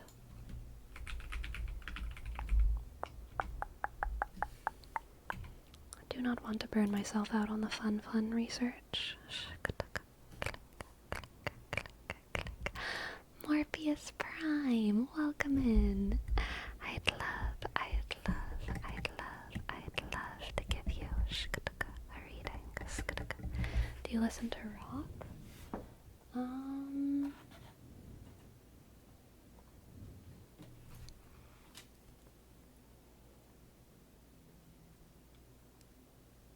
Did they say something important?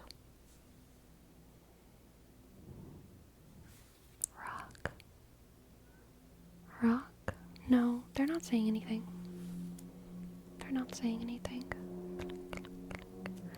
Are you a math major? No, I'm not. Okay, let's do a reading for Morpheus Prime.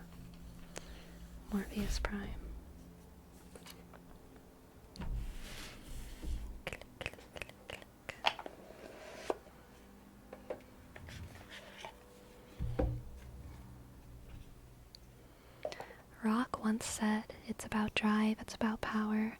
We stay hungry, we devour.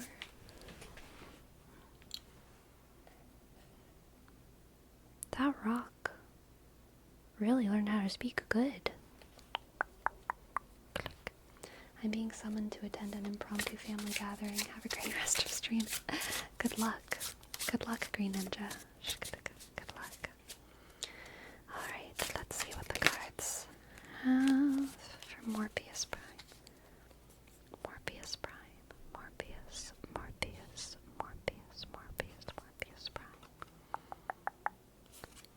9 of Wands. Ace of Swords. And the 10 of Swords. Ooh, interesting, Morpheus Prime. Interesting.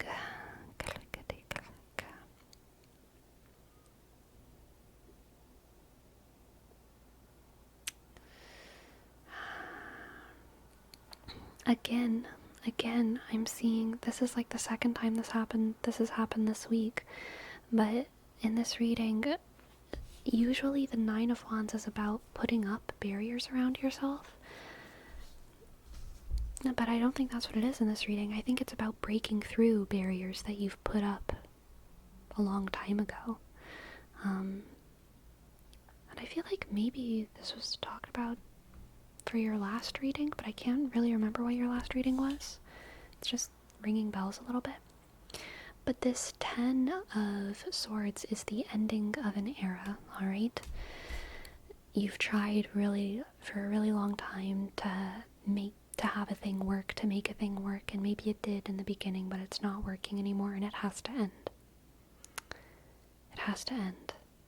You can't keep accepting loans to support the small business. You can't keep putting fertilizer in the shit earth and expecting it to grow watermelons, because it's just not gonna happen no matter how much fertilizer you put in it, you know what I mean? So the ending of an era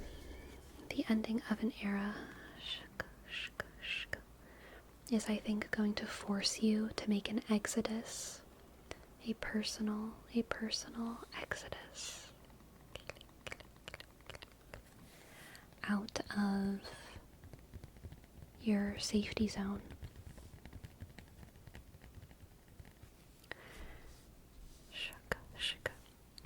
And the Ace of Swords is the realization of that need. The realization of the need for the exodus.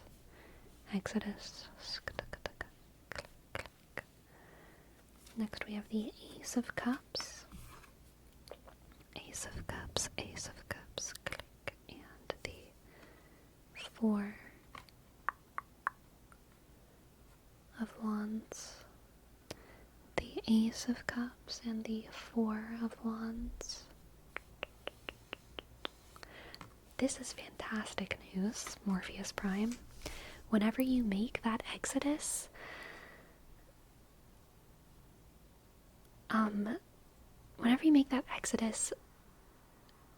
what you need will be waiting for you. It's been waiting for you for so long. Prosperity has been waiting with its hands outstretched for you to leave your castle.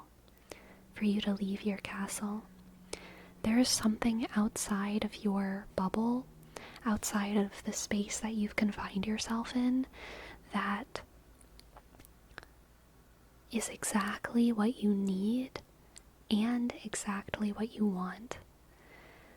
Ace of Cups combined with the 4 of Wands is major, like, love at first sight vibes.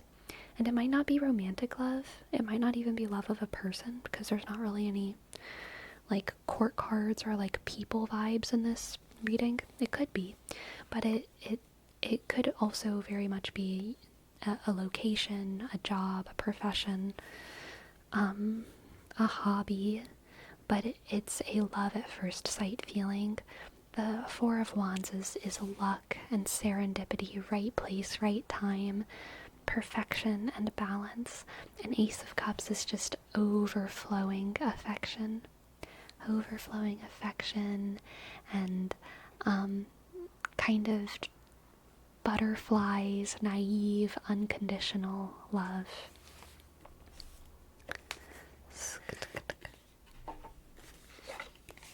Let's see if we can get some wisdom from the Woodland Wardens as well. Woodland Wardens. We have the Finch and Peach. The Finch and Peach. Romance. What did I say? What did I tell you, Morpheus Prime? What did I tell ya? Okay. Maybe it will be a person. Maybe it will be a person waiting outside of your castle. I have this vision in my head of like, you know how usually the prince rescues the princess in the dark scary tower, right? So in my head I kind of see a reversal of the archetype where the prince has locked himself in a tower,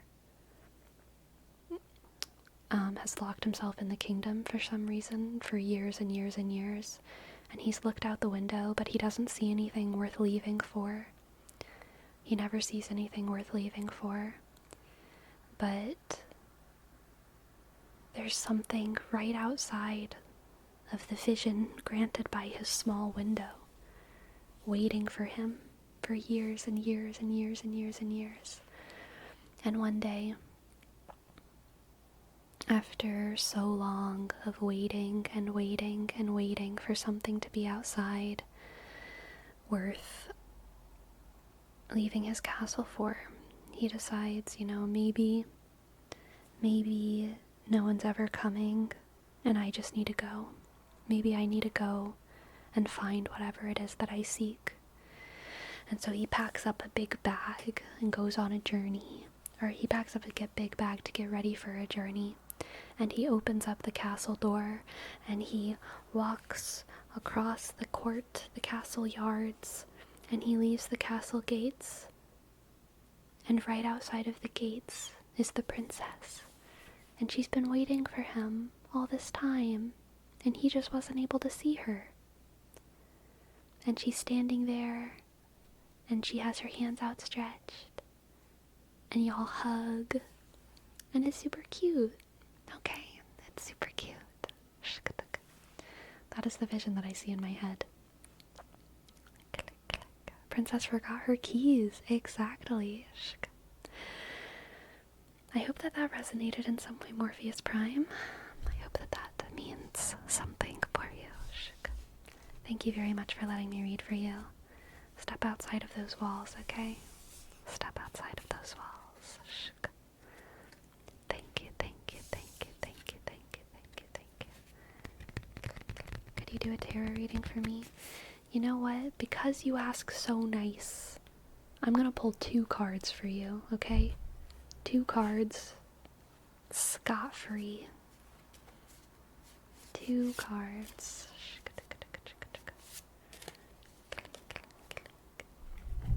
It's not gonna be too much information that we get here, but we have the High Priestess and the Queen of Swords. You're right about something, Olaroct. Trust your instincts. You are correct. You are correct. Trust your instincts. That's all it is.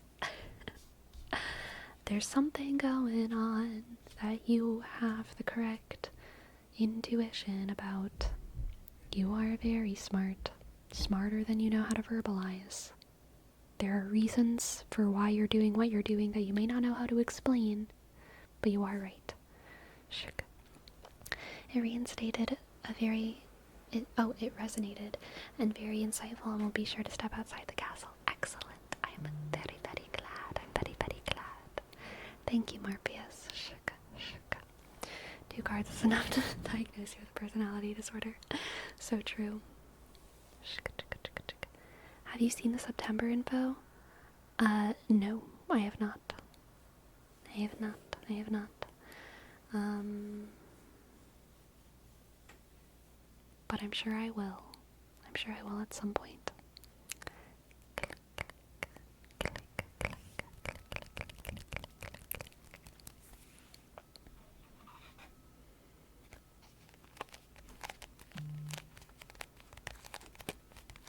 Hello, Shy Jimjar. Hello.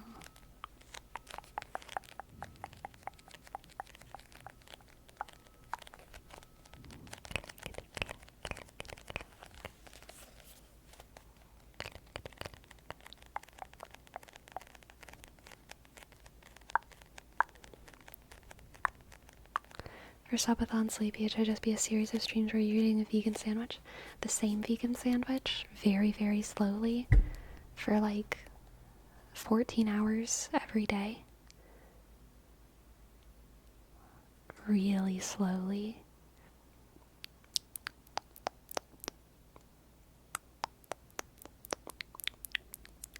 A very long sandwich.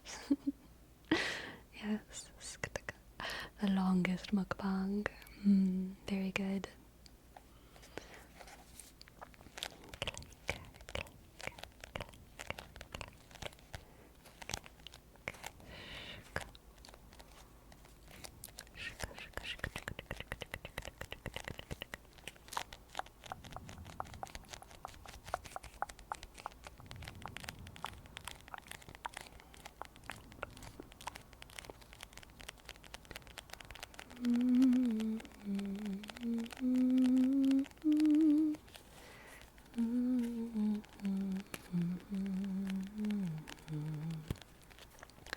I saw a bowl of ramen at the store that was 4 times as big as a regular one, and it was specifically labeled for mukbang challengers only.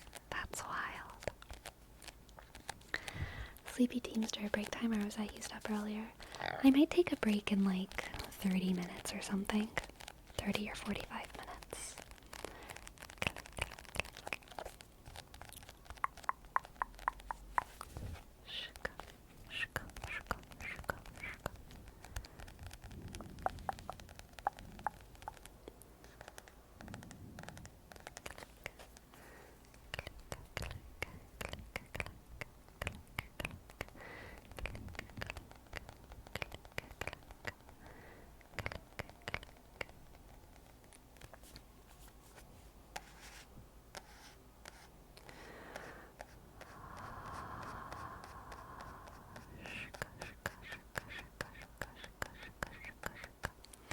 I think tonight I'm going to go on a night walk.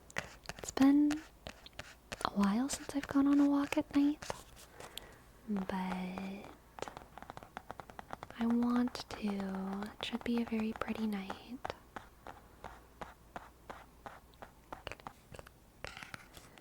And I like going on walks in the very late night and the very early morning, whenever the world is quiet. How's the climate at night? It's feeling pretty chill. It's honestly very perfect if you're gonna be outside. I think it's gonna be like around 65, probably.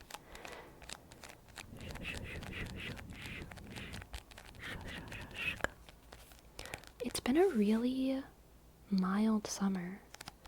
I feel like in September there's going to be another wave of heat. There should be, honestly. But the lady at the grocery store told me that fall is here, which is surprising to me. I feel like fall's not here yet. But the grocery store lady said it was, so I kind of trust her, honestly.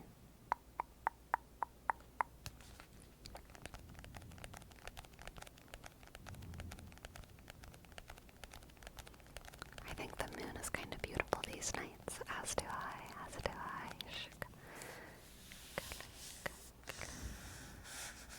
Gotta get in those early morning, late night walks before it gets rainy. Yeah, today I was organizing some of my clothes and like it struck me how long it's been since I've like worn pants. And I was organizing them, I was like folding them, and I was just thinking like, dang, it's gonna suck when I have to start going outside in pants because it's raining. I don't like having wet legs. It's gross. I don't like having wet legs. I'm wearing pants today for the first time in a few weeks. It's weird. Yeah. You must hate pools. Well, you know, I haven't been swimming in a very long time. So maybe I do. Maybe I do hate pools.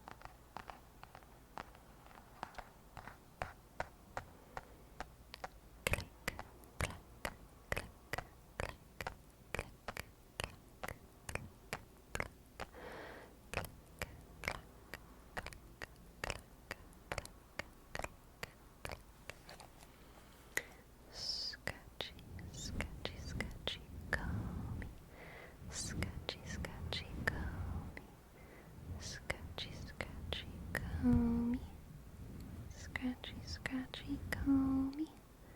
Scratchy, scratchy, comey.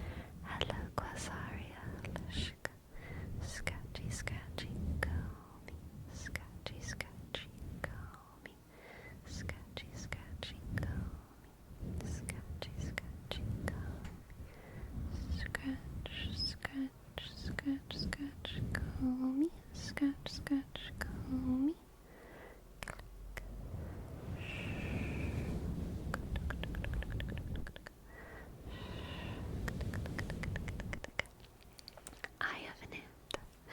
I have a nude. Thank you, thank you, thank you, thank you, thank you for your sub. Thank you, thank you, thank you, thank you. Y, sh, E, O, F, click, N, E, click, W, click, D, underscore, I, up, nude,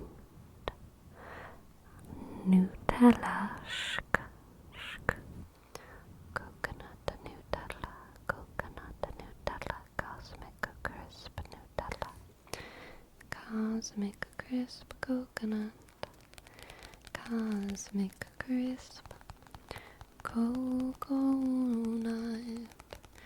coconut, coconut. Are we not categorizing? No. I exhausted myself having hot takes about psychology and questioning reality and investigating whether or not I was feeling more modernist or postmodernist or metamodernist. I didn't want to type anymore. I'm too much of a coward. Yeah. Yeah.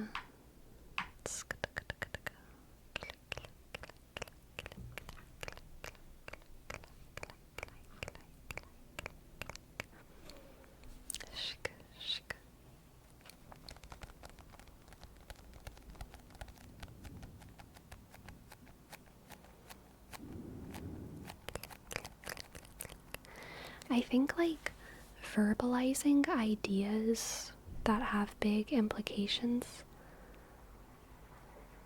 Buzz. Buzz, buzz, buzz, buzz, buzz, buzz.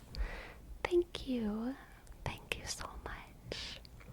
Thank you so much. Thank you, thank you, thank you, thank you, thank you so much for gifting 25 subs. Oh my god, I appreciate it. Thank you. B, click, H, sk, U, sk, C, sk, C, click, 21. Thank you. Thank you. Thank you, thank you, thank you. Thank you. Oh my goodness. Big implications indeed. And Destructicon, thank you as well for gifting us up. Thank you. Thank you, thank you. A, click, D, click, E, sh, B, T, click, L, underscore. Thank you, Destructicon, for gifting us up to a tapatal.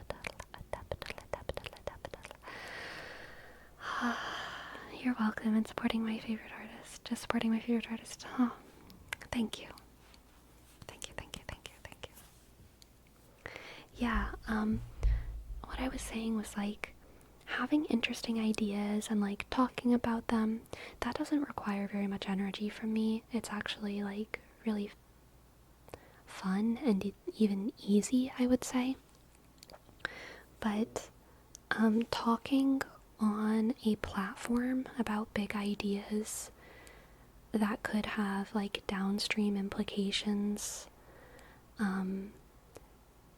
makes me nervous, not in a way that makes me feel like unsafe or anything like that, but it like just, I can feel the nervousness in my body whenever I'm talking about like big deal ideas like psychology or medicine or war or anything controversial, like really controversial. I can feel myself like get a little bit nervous, and it makes me, it's hard because it's like part of me wants to always like keep going and keep talking about those things because I'm interested in the ideas, and I think y'all are interesting and y'all have interesting ideas. But then another part of me is always just like, you know what? How about we de-nervous ourselves? How about we just talk about silly little things for a hot second so I don't feel like I'm responsible for, putting ideas in people's brains.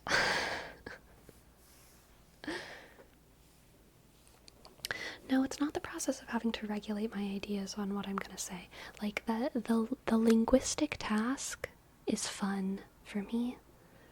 It's more the responsibility, which also feels like hubris to me. Like, who am I to assume that y'all are not taking what I'm saying with many grains of salt? Who am I to assume that y'all are just gonna take what I say uncritically and start, like, I don't know, organizing your lives around whatever. Because I know that most of y'all, if not all of y'all, are like independent thinkers who are relatively smart, who are like blah blah blah blah blah. It's very weird of me to have any kind of fear or anxiety about y'all taking me too seriously, because that means that some part of me thinks that you're taking me very seriously, and maybe that's because I take myself a little bit too seriously. So yeah, it's more the responsibility, but I feel it anyway. I feel a responsibility, even though I'm just a silly little ASM artist. It's not like I'm streaming in the frickin' politics category. It's not like I'm branding myself as a philosophy educator or as a psychology educator. But I still feel a sense of responsibility, and I also misbehave because I don't always say things in a practiced way. Sometimes I talk about stuff sarcastically in ways that I don't know if everyone's gonna get. So, like, I feel the weight of responsibility, And then sometimes I'm a little irresponsible. And knowing that about myself makes me nervous. And so I just feel like I need to talk about dogs or cats. Or, my more milquetoast hot takes, like how I hate the fucking pineapple on pizza argument, and I think it's a complete waste of time and distraction for all of humanity. I think that people should be responsible for what content they consume, not the provider of that content. I agree with you. I agree with you to an extent. There's a certain amount of responsibility that I do think content creators have, but I agree, broadly speaking, that people should be, regulating their content consumption.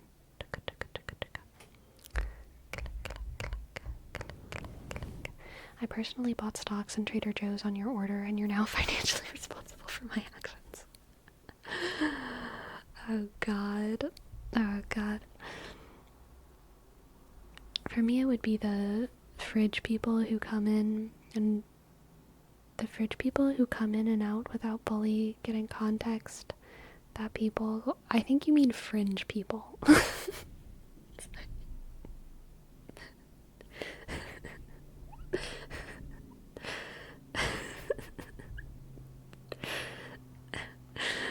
Yes. Yes, I agree, Destructicon. I never know, when someone is coming into the conversation or why. And, just even the fact that sometimes people come in and they're like, oh, is this your dissertation? Or, whatever. I'm like, no, I don't know anything. I'm just a little jokester.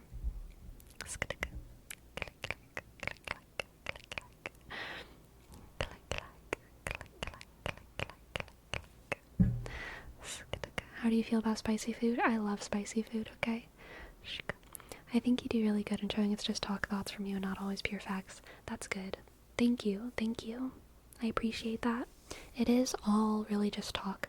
I like talking about ideas in a way that's pretty non-committed to those ideas, I like talking about philosophies I disagree with and going into great detail about aspects of them that I like. Like Jordan Peterson. Not to open up the can of worms again, but it's I'm interested in all interesting ideas and frameworks. And so I like talking about them, even when I don't fully understand them, even when I think they have some really bad parts of them. If there's anything interesting or what's the word that I'm looking for? If there's anything ruminatable in them, then I want to stew on it, I want to stew on everything that I can ruminate. I want to ruminate everything I can stew, okay? I'm just a cow. But I think that there's a lot of people who consider even the rumination of toxic stews to be a sort of validation of that stew or something, and that makes me sad because it's not. But also, can't make everyone like me, so that's okay. I don't even get hate, but I imagine getting hate. I really don't get that much hate. I get disapproval from some people sometimes, but I really don't get that much hate, but I imagine it. I have so many narratives in my head of well, it's okay, I can't make everyone like me. But most people are really nice to me, so I just need to not worry about it. Sorry, that laugh was loud. Cut, Guardian. That clap was loud. God, sorry. ASMR. Cut, Guardian. Thank you so much for your prime. Thank you. Thank you so much for your prime. I appreciate it. C, U, click, D, shk. G, click, U, click, A, click, R, shk. D, click, I, dot, A, click, N, sk. Thank you, Cut Guardian. Thank you. Thank you. Even a diamond can exist in a pile of crap stew, or however that saying goes. Exactly, exactly. Just like that Anglo-Saxon bishop said. Something like that. Yeah, I think you also do a great job of playing devil's advocate towards your own stance too, to further discussion, which really helps sell the idea that it's really down to everyone's own individual thinking. Yeah, thank you. Thank you. Sleepy, your willingness to tackle these topics, even if in a fun way, makes these streams really feel special. It's something kind of unique. Don't think anyone else is doing similar stuff in any category. Category system? System of categorization? But I agree that it could feel somewhat taxing on the brain and energy levels, so I think having them spread apart is the right decision, just as you did now, taking a break from when you feel like it's the way to go. Yes, thank you, thank you, thank you. Click, click, click. But don't diminish yourself. I think your POV is super interesting, and we're also sharing ours. Yeah, and that's like something that I genuinely find so much value in with my little slideshow and stuff about like the human categorization or whatever. Like, there is part of me that is aware that I know more about these categorization systems than the average person. So there's an element of me educating, right? And being like, hey, this is like this thing that I know about, and kind of showing it to y'all. But also, I truly am interested in y'all's perspective in real time, and I want to like chew on these ideas together. Because I'm not actually, like, that's why I didn't just like make a presentation and like come on stream and like present it, right? I want us to consider these ideas deeply together with all of the time that we want, you know, to consider them. If you do find them interesting. Because like these are things that I'm familiar with, but I've never formally researched them before. That's kind of why I want to do it now, because it's like obviously something I'm interested in, but like I've just sort of been in these bubbles and in these spaces without ever doing like a serious deep dive investigation into putting all of it together and stuff. Sleepy, the chat in your mind is out to get you. It's true. It's true. The mind chat. The mind chitter chatter, chitter chatter, chitter chatter. Click, click, click, click. It's just like Napoleon said, if you make the marketplace of ideas laugh, it gets conquered. Yes. So true, so true. So very, very, very, very, very true.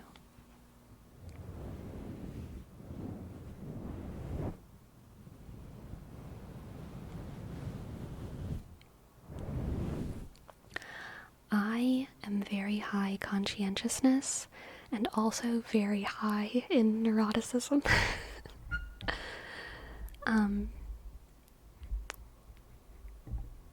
Which I think has a lot to do with my personality.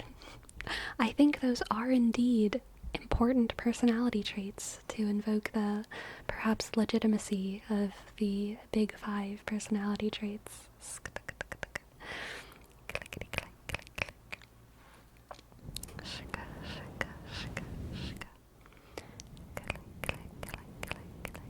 Yes, you give theater kid vibes. I was a theater kid. And I have been told that I give off the theater kid vibes, which is interesting to me as well, because whenever I was in high school, I did not give off theater kid vibes because it was a secret that I was a theater kid. I was a summer theater kid. And in high school, I was a band kid. No one knew I did theater. But then I went to college, and I was absolutely, like, you know, I was a theater major. And I went hard on the theater. What do you think defines theater kid vibes? You know, it's really hard for me to say. For the same reason that it's hard for me to talk about a Virgo. It's like, I don't know. I just know that people say that I have theater kid vibes, but I don't know exactly what they're clocking onto. I don't know. I mean, okay, I think I can't think right now about it, I'm gonna ruin my entire brain. But I think I have a pretty expressive face. I think I have a pretty expressive face. And I think that that is kind of a theater kid thing. Yes. So I think that's one. And then probably the way I speak to an extent as well. I don't know exactly what it is about the way I speak, but I think I talk like a theater kid. Yeah.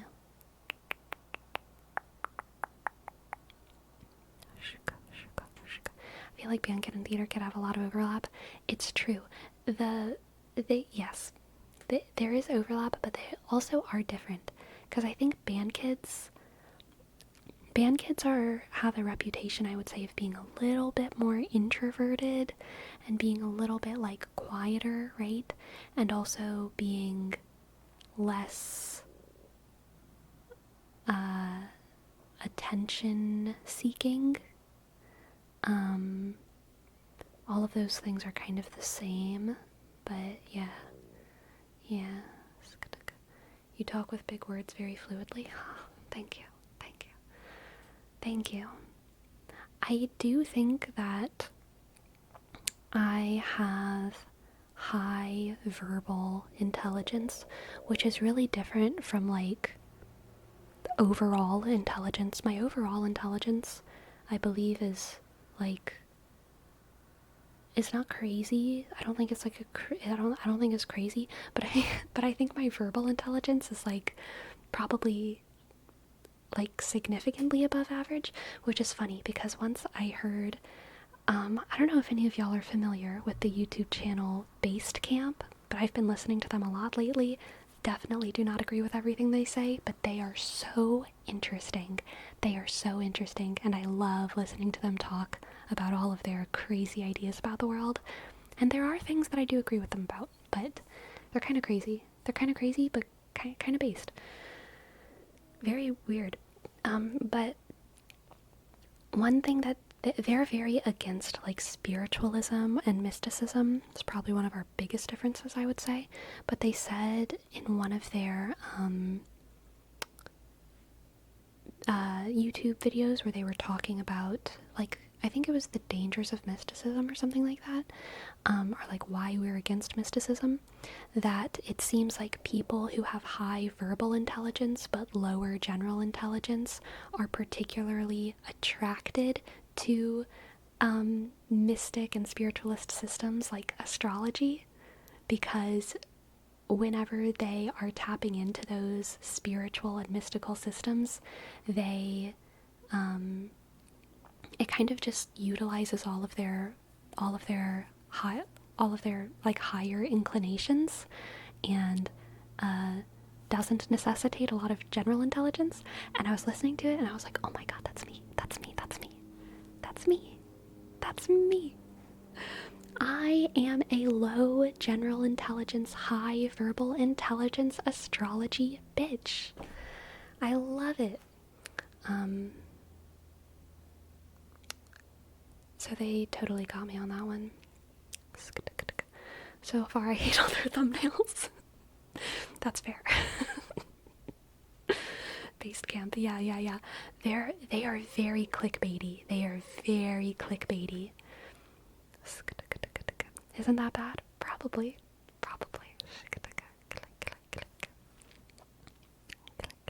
Meow.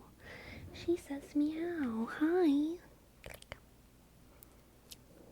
Oh man, verbal intelligence is so real. Carrying yourself well in conversation goes so far in coming across as a well-educated or theater kid vibe. Yeah, I noticed that Virgos, even though they're not air signs, are quite communicative and eloquent with words. Yes, it's because we are also ruled by Mercury.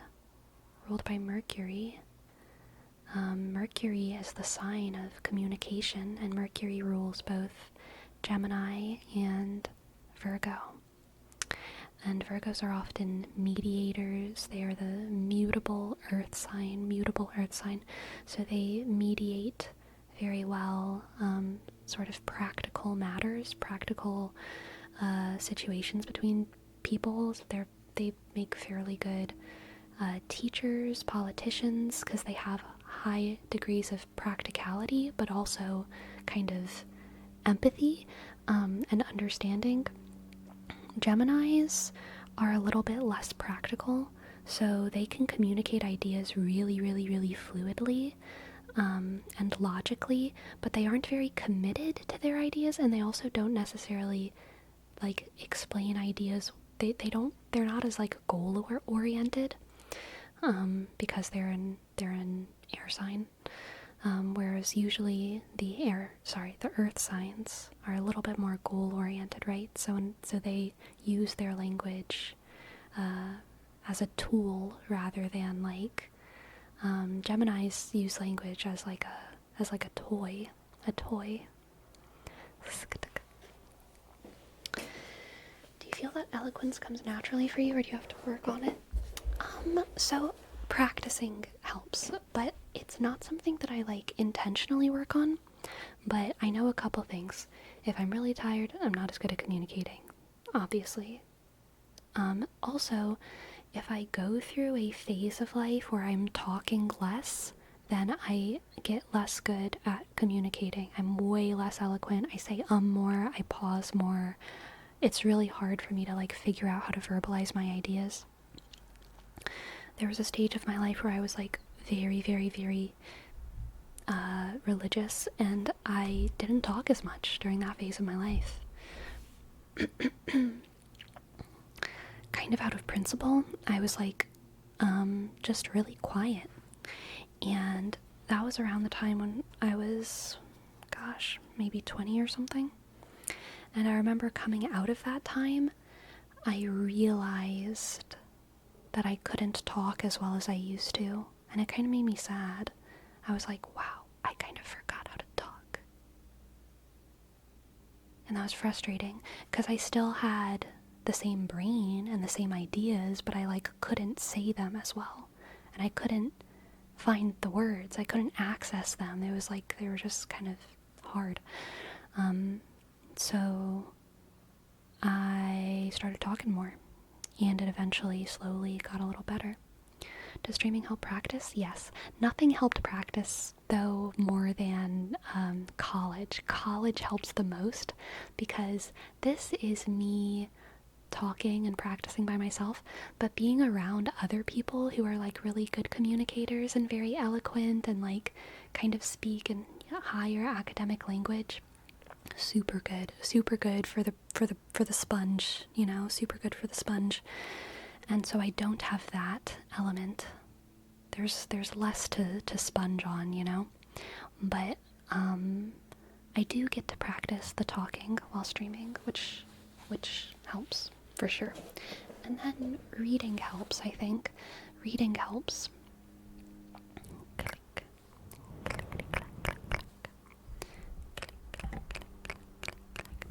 I think, though, it's also part of why I like listening to people, even when they're disagreeable, is that I like listening to people who are good at communicating their ideas, because I want to sponge a little bit on, like, the skill of communication.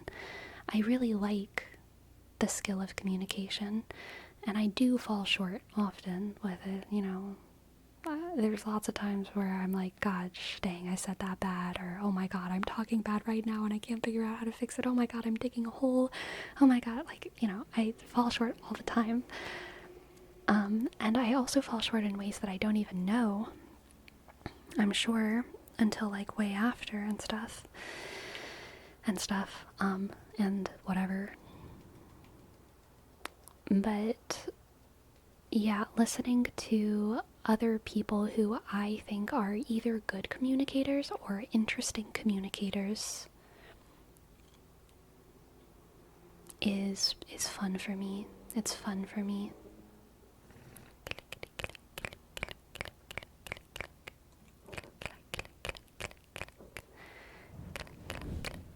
I feel like in English, since it's not my native language, I tend to lean on easier words that I'm more used to, but in Spanish I have the opposite issue. I find myself forcing myself to sound more casual because I don't want to sound presumptuous around friends. Yeah. Yeah, that's fair. That's fair. I think not enough people know the different parts of rhetoric. Your ideas are only as good as your ability to communicate them. Yeah. Also, sometimes your ability to communicate is much better than your ideas. That is the high conscientious, low agreeable conservative archetype that I was kind of mentioning earlier. You know, and also this happens on the left too, I would say. I would put, people whose ability to communicate is better than their ideas are, oh no, don't scratch the carpet cat.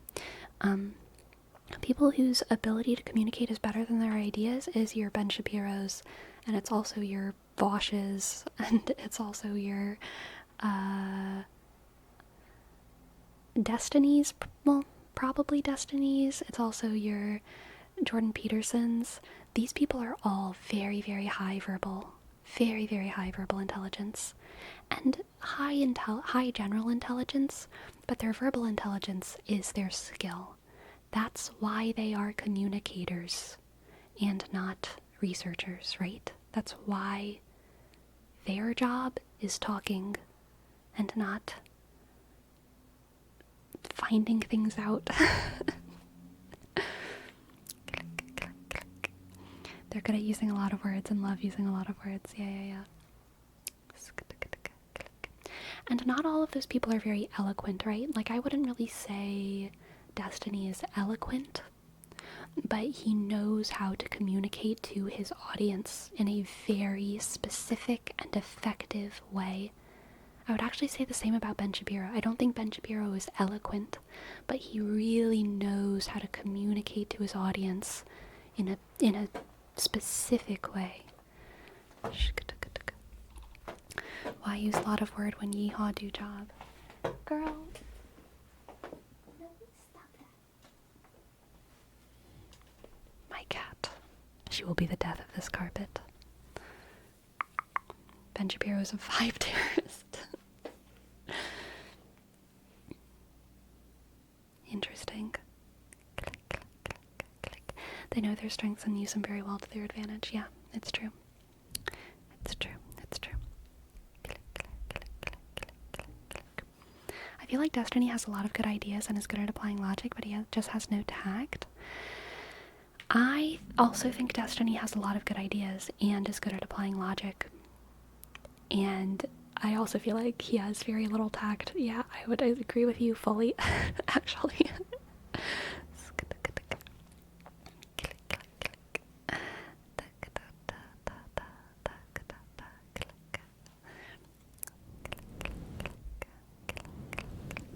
I'm the opposite. I struggle to find words to explain what I'm thinking about sometimes.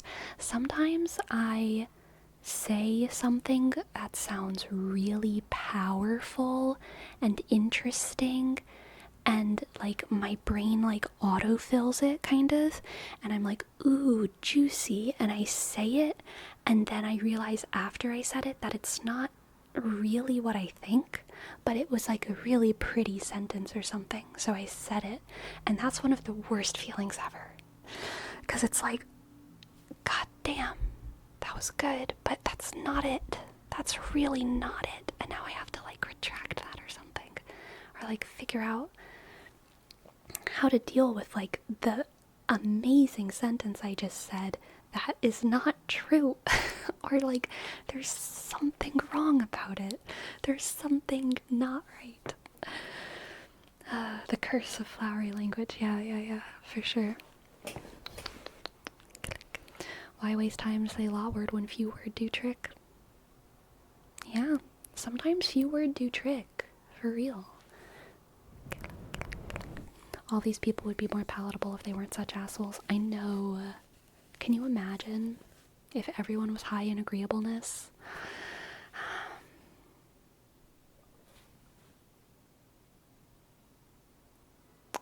What an interesting world that would be if we all just were high in agreeableness. What's your stance on reaction content? I'm chill with it. Broadly speaking, I'm chill with it. I think it's interesting. I think because of the attention economy, it does have the potential to screw over certain creators. But I think that, like, principally, it's like a fine and good thing. I think it also often promotes lesser known creators, and I think that when reaction content is bad, it's because it's part of this like fucked up internet ecosystem, not because actually like reacting to content is like a bad thing to do. For all of the problems of reaction content, I blame the system, not the reactors.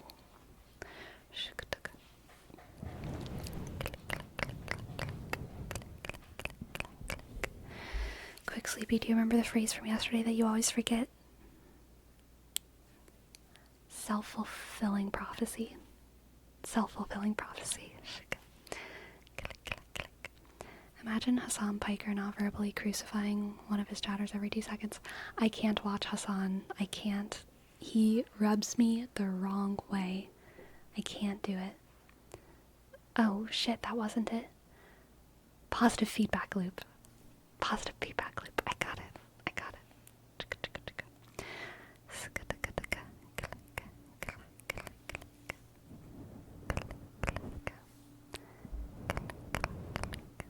Having an agreeable world would suck. We need debates.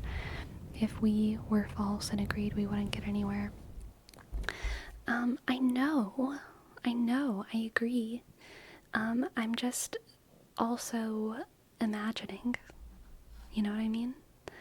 So, like, broadly speaking, women tend to be more agreeable than men.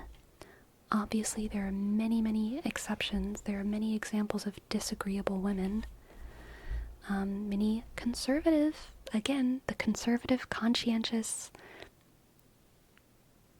conservative, low in agreeableness, high in conscientiousness is like a whole, it's all of the Daily Wire. So, like, Brett Cooper is also that type, high in conscientiousness, low in agreeableness. So she's disagreeable. But broadly speaking, women tend to be more agreeable. And I have been in workplaces before where everyone's a woman and all of us are agreeable. And we were still able to resolve conflicts, because being high in agreeableness doesn't mean that you don't have conflict.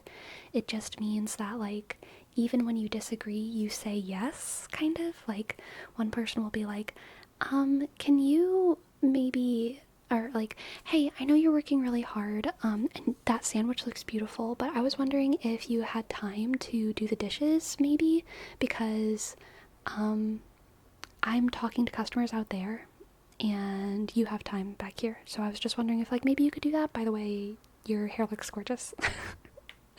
And then the other person would be like, oh my god, I would love to do the dishes, except that I actually really need to focus on this sandwich. I'm really glad that the work out there is going well. How about you do the dishes when you have time? And then person would be like, yeah, good point. I will have time later. How about you focus on your sandwich now, and I will talk to the customers outside, and then whichever one of us has time first will do the dishes. Okay, that sounds good. I will agree to do the dishes if I have time first, on the condition that you, as manager, talk to the boss, I said that weird, boss, about hiring a dishwasher, because neither of us have time to do this. Yeah, I've actually been trying to talk to the boss about that, but because you asked, I will try that again. High in agreeableness, conflict resolution, it can definitely happen. It is, some would say, less efficient than people just like fighting or whatever. But I mean, it's hilarious. I've loved working in all women workplaces where where we speak in this way to one another all day. It's so different from the rest of the world to be in an all-female space where everyone is yes-anding each other all day. It's so different, and it's fun, but it also has its own sort of social exhaustions, because sometimes you get tired of being so freaking like nice and like yes, yes, yes, yes, yes. Sometimes you just want to be like, no, fuck off. Sometimes you just want to be a man for a second and tell someone to fuck off. That's a joke. But I don't think that a high in agreeableness world would mean that there's no debates or no conflict. I do think that it would mean I do think that it would just be toxically positive, though. I definitely think that there would be lying. Because I think that people would, say stuff that they don't believe in. So I don't advocate for like a world where everyone is agreeable. But I do think that agreeableness is generally a positive trait, I think. Finally, nobody talked to the customer and the sandwich didn't finishing. I've worked in a couple places with women only, and each time it was a passive-aggressive war. Some fake kindness hiding constant criticism and competition, and I was right in the middle of it, not saying a word to make sure I didn't start World War III by mistake. Interesting. The two workplaces that I've worked at that were... So one workplace that I worked at was all women. Another one was primarily women and woman-owned. And then another one... Oh, wait. I think I've always worked... Oh, except for laser tag. Laser tag was the only non-woman majority business that I worked at. But I've worked at 3 food establishments, and 2 of them were all women-owned. One of them was woman-owned, but there were some male employees. And I think it's possible that because it was food service, the women weren't super like femme. Like, even the baristas, we were all kind of like burning ourselves and doing like hard physical labor, and like there were like roller derby girls on staff, and like it was very queer kind of. So I think because of that, there was a little bit less of that like toxic femininity, passive aggression. I'm sure it happens sometimes. I think it probably did happen sometimes, especially maybe in the first place that I worked. But for the most part, I mean, a lot of the women were like a little bit mask, or at least not like a totally conventional like womanly woman, you know? So yeah, even the female-dominated workplaces were like kind of dominated by like mostly masked women, which is funny. Interesting. I really dislike faux agreeable or conflict avoidant people. Very bad experience with people like that when their problems never get resolved and animosity and resentment just builds. Yeah. What? Yeah?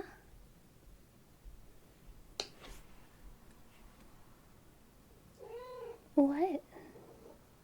Come on my lap if you want to jump on my lap. My lap is here, my dear. Nope. Can you be straightforward, direct, and agreeable? Yeah, definitely. See, straightforward and direct and agreeable, I would say, honestly, that is like the Catholic priest. I'm not, no. Straightforward and agreeable is like the Catholic, I would put nuns in that box too. Nuns, monks, priests, bishops, deacons. A lot of the Catholic authority, I would say, is high in agreeableness, high in conscientiousness. Yeah. And also very direct, very direct. I would put someone like Lila Rose in high agreeableness, high conscientiousness, and also very direct about her message. Very direct. This crazy girl boss? I don't think she understands the concept of being a boss. She is simply a feline. She's a kitty cat. She purrs, she eats, she sleeps, she jumps. She hungers. Does she understand the concept of slaying? That she understands, especially in the case of ponytail holders.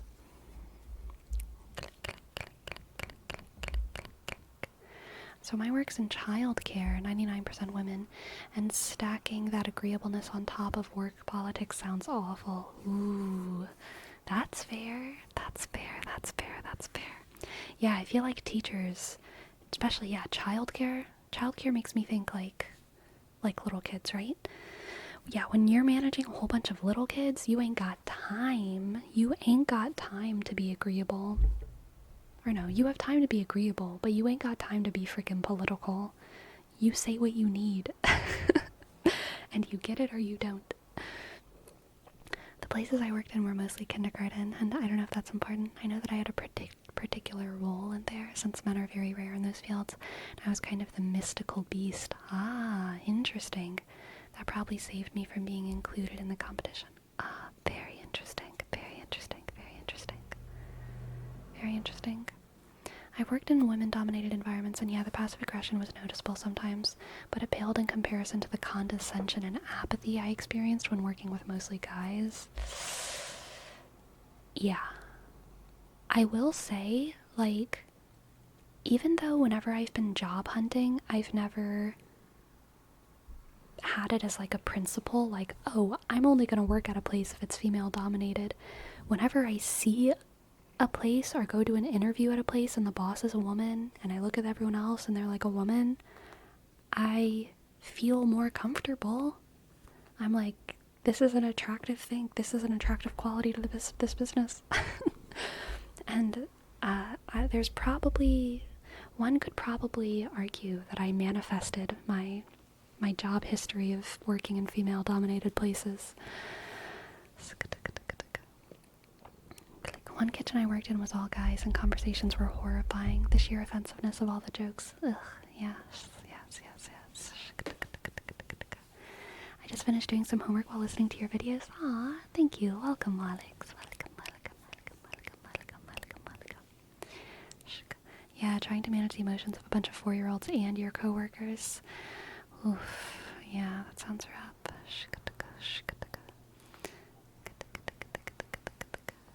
You ever feel like when you're talking with men coworkers, you talk to them differently than with female ones?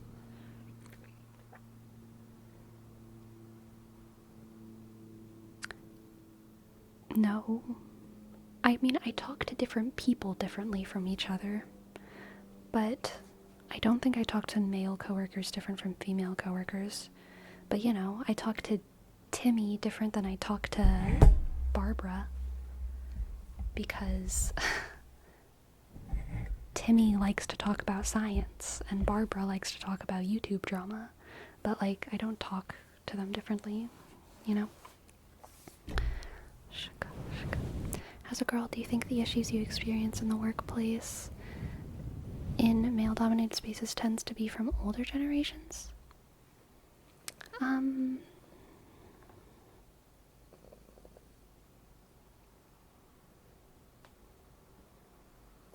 honestly, I don't think I can speak to that because I haven't worked in enough male-dominated spaces or any. So yeah, I don't know.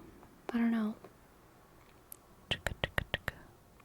The irony of watching your stream today is that I've been putting a lot of things into physical boxes. Very good. We do love putting things into physical and metaphysical boxes. Especially people.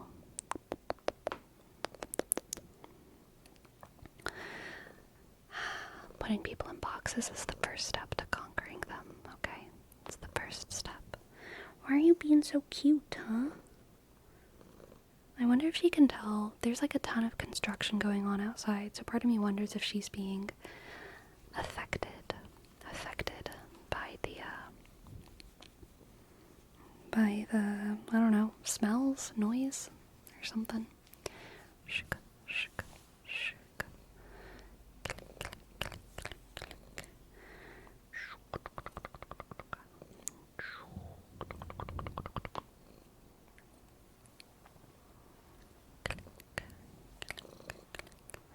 Let's get some cappers.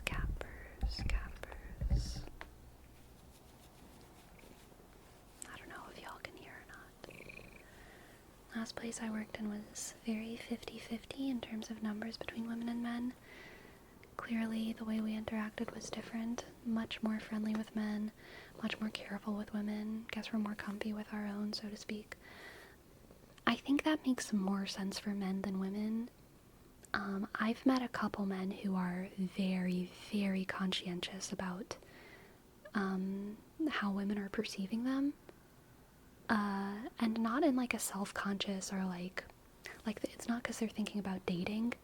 It's more like I've met a lot of men who are very aware that they can be intimidating or scary if they act in a certain way, and they don't want to be intimidating or scary, so that affects the way they behave around women, even if they're strangers, you know?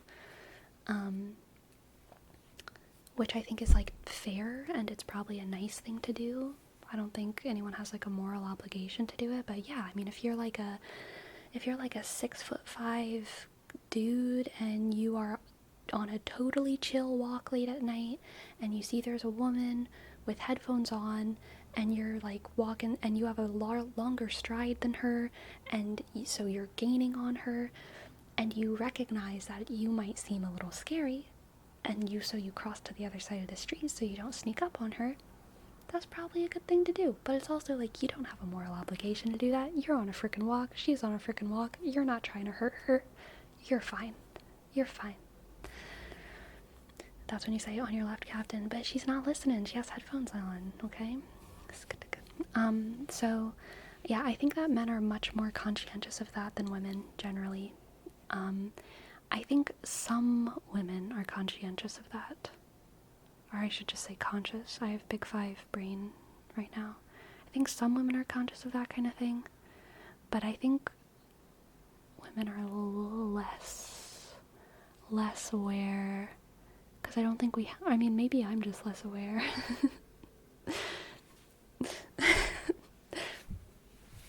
Maybe I'm just less aware. Maybe I just don't know what I'm doing all the time. Women are taught to be more aware. I will say, in conservative culture, women are taught to, so this is the culture that I was brought up in, like Catholic conservative culture. Women are taught to dress modestly as a courtesy to men, right? So that you don't distract them, so that you don't tempt them, right? So we are taught to be conscious of these things, and whenever you're moving, you should be careful about how close you get to a man, so like physically, because you don't want to tempt them, distract them, take them away from their path towards God, right? So I think women are kind of taught to be conscious of these things, but I feel like it doesn't stick. It didn't stick with me, at least. Even at that age, I've always been like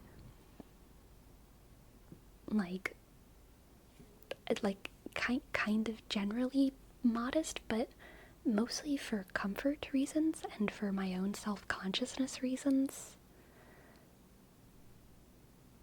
So, like, I don't know. I never, even whenever I was like 15 and learning about these things in church, I never in my life was I getting dressed thinking about, oh no, I'm afraid of tempting men. Better wear, thigh highs instead of short socks. I'm kidding. That was a joke. Um, oh, I'm afraid of tempting men. Better wear pants instead of shorts. Never. Never. I had so little of a self-esteem. Like, I was not concerned about tempting men. What an absolutely egotistical thing for me to think about. At that age. Can you imagine? I mean, like, it's such a high expectation of ego to put on young women, to think that they should be conscious of tempting men whenever they're like going through puberty and like have acne all over their faces. Like, it sounds so absurd to like a pubescent girl to cover herself up or else she's gonna tempt a man. Like, are you kidding me? No, I'm not.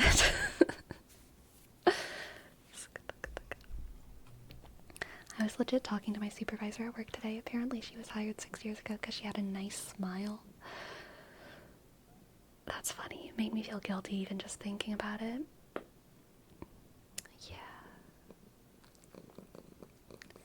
Yeah, so like, bosses suck. And that's not a gender issue. The female-owned businesses I've worked at, I could talk shit about those bosses all day. 'Cause bosses suck.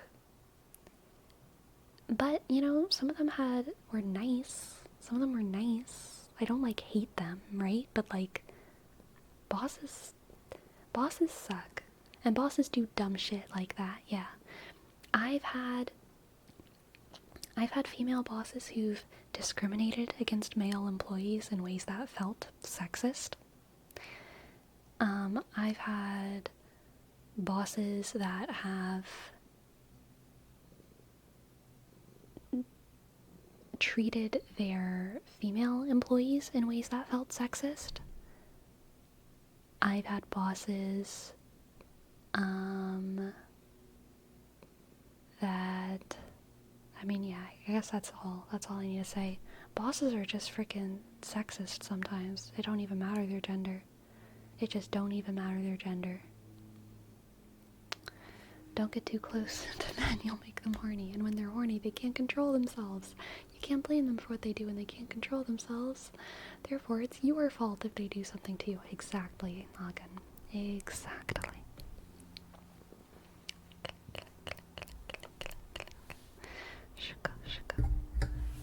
It's the worst when the job requirements say, should have a nice presence. Ooh, I've never seen that.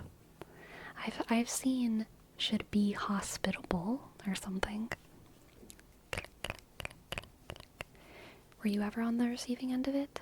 No. No, I don't think so. But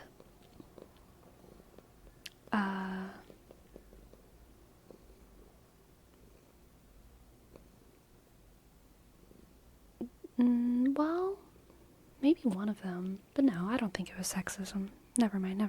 No, I don't think I was on the receiving end of sexism. I've definitely been judged, but I don't think I've been judged negatively because of my gender. Ever, really. I don't think I've been judged negatively just because of my gender. I have been judged because of my gender. People have certainly made assumptions about me with varying degrees of accuracy, but I don't think I've ever been in a situation where I've been like, actually, like, I'm not talking about random internet people, but where, you know, I've actually been talking to someone or with someone and I've felt like they, like, thought that I was bad because I was a woman. I I've definitely been in situations where people have thought less of me in specific ways where it's like not even ridiculous for them to think less of me. Like they've assumed that like I can't pick something up, which like is not a crazy assumption. I could pick something up, but like they just thought that maybe I couldn't, which because I'm a woman and women are physically weaker than them or something, which like annoying, but like not I don't know. That didn't really feel like malicious sexism to me. That kind of just felt like they just don't know how strong I am. I don't know. I didn't take it as sexism. I just took it as them being wrong. I will say there was one time where I truly felt like something like sexist was happening though, and that was whenever I was on a walk with a man, and we were in a very wealthy part of town, very wealthy part of Baton Rouge, the wealthiest part of Baton Rouge, and we were just walking around, just having a good time, looking at the fancy houses. Exactly, they haven't seen my biceps robo skirt, they had no idea. And someone else was walking their dog and they stopped us, and it turns out they were a politician, and so they started talking about their platform, and the guy I was with had nothing going on in his head, nothing. He was a little bit dumb, okay, but but I had political questions in my head because I, well, at that time in my life, was fairly politically active and interested. I was in college, I was like, you know, in clubs, blah, blah, blah, blah, blah. So the politician was talking about his platform, and I was asking questions, specific questions, okay? Specific questions. And the guy next to me who I was with wasn't asking any questions or talking at all. And the politician answered my questions to him. He literally didn't look at me, but he answered my questions. It was the weirdest. It was one of the weirdest experiences I've ever had, because I was right there.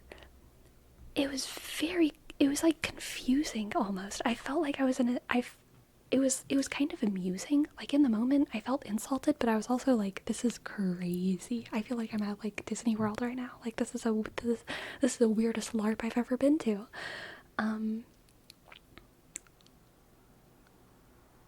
then after the whole interaction ended, I talked to the guy next to me about it, and I was like, "Wasn't that weird? Wasn't that weird that that happened?" And the guy next to me was like, "What are you talking about? I didn't notice." Oh, God. I was like, okay, man. Alright. Guess that's how it is. Myth. Thank you. Thank you for gifting a sub.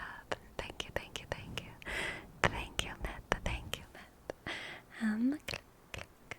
Y, sk, T, sk, H, click, underscore, V, O, sk. Thank you. Thank you, thank you, thank you, thank you. That's like beyond satire, lol. That's like an SNL skit. Yes, yes, it felt like an SNL skit, especially because we were both theater majors. I was very surprised that he didn't notice the like meta irony of the situation, but I guess that's the difference. That's the difference of us script analysis girlies and the physical theater boys. He was just very good at jumping very high and rolling on the ground in a dramatic way. Well, clearly he, as the man, owned you as the woman, and therefore he should be addressing the owner superior of this two-person unit. Yes, clearly, clearly, clearly.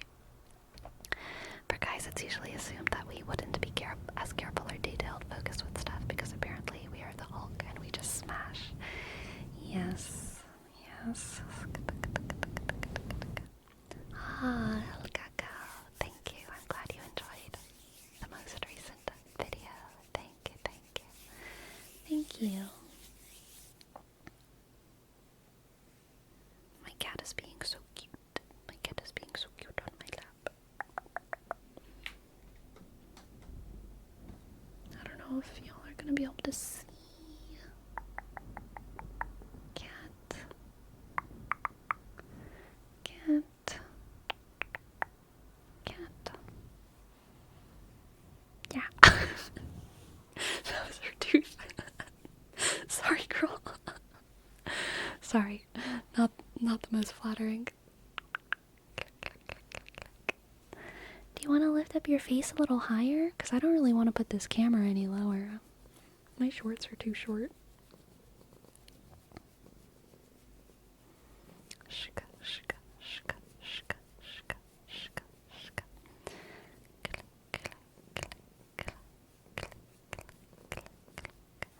Perhaps you only responded to the guy because he was actually wearing thigh highs and trying to tempt your friend. Oh my goodness. So very possible. Shka, shka, shka, shka, shka, shka, shka, shka, shka. Sketchy, sketchy, sketchy, sketchy, sketchy, sketchy. How many grams of protein in her? I would say she probably has like 100 grams of protein. That's my guess. But I'm not sure. What do y'all think? How many grams of protein in a cat, huh?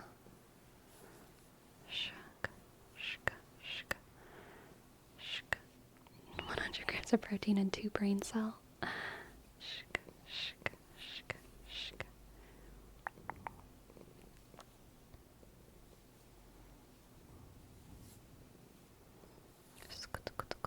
You're peeping the shoulder gains? Thank you. Yeah. Oh look, from this angle you can even see my tricep a little bit too. Y'all couldn't see it the other day because the lighting was bad. Ooh, look at that. Look at that. Oh my gosh.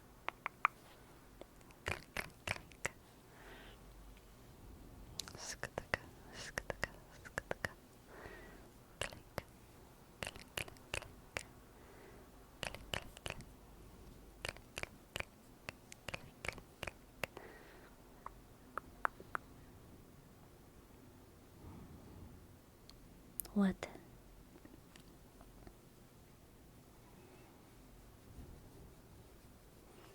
I just tried Googling how much protein in one cat. Thank you, Song Knuckle, doing the God's work. The God's work. Said that weird. Want to listen to something infuriating about politics? The women vote is mostly considered like a group, while guys are treated more individually. I guess I could explain how the politician acted like that. Ah, you know, that's actually fair, and I'm not really surprised by that. I mean, not fair as in, like, good. I mean, like, I just mean I'm not surprised by that.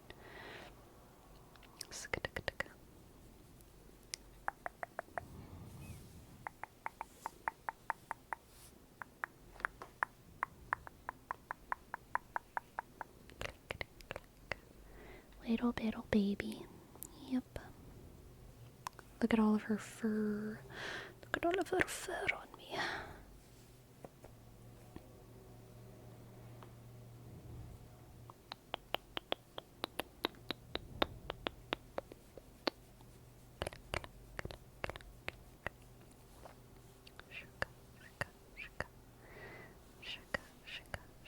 This is why witches have black cats.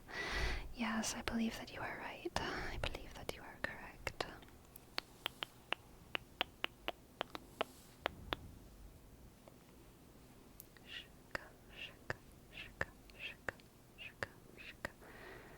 Oh, right, like we have to win the woman vote versus trying to get specific guys' needs.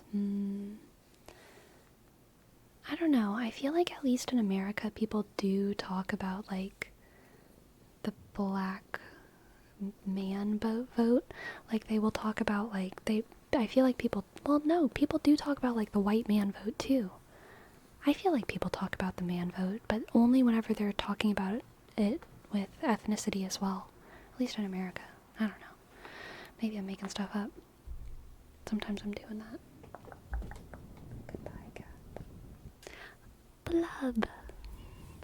Blub. Blub, blub, blub.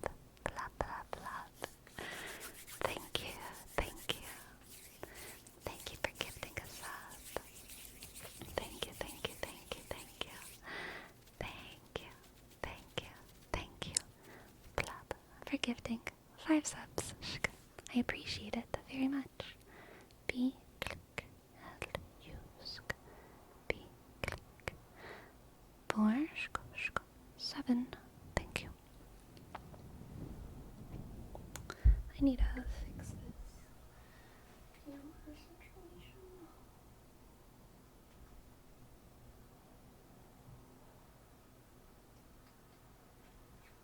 Ouch. I think that's good. I think that's good. Shk. Androbar, thank you as well. Thank you, thank you, thank you, thank you. Thank you. Thank you for gifting us up, Androbar. A click and shk. D R shk. Click B shk. A click R shk. 1 1 5. Thank you. Thank you, my friends. Man, thank you so much. This has been a stream with some good big subs. I really appreciate it. Thank you, thank you.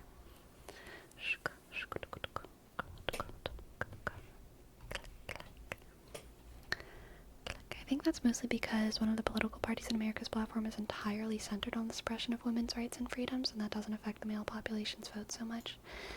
Yeah, that's also true, JW. That's also true. Yeah, those are different groups because of ethnicity. Those are like subgroups. Yeah. Dildrick, thank you for your sub. Thank you, thank you, thank you. Thank you, thank you, thank you, thank you, thank you. B click I dot L D shk R click I dot C click K. Thank you. Thank you, thank you, thank you, thank you. Thank you, thank you. Thank you. Thank you. Thank you. To be fair, I'm gonna apply what my grandpa said. If you want to keep a conversation nice and civil, avoid politics, religion, and soccer. I think the greatest work of humanity has been when we've talked about politics, religion, and soccer, and remained civil, all at the same time. Okay?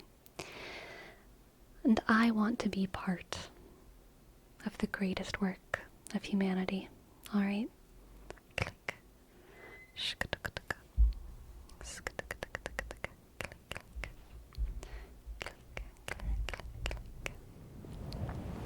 I disagree. The greatest work of humanity is League. League is soccer, okay?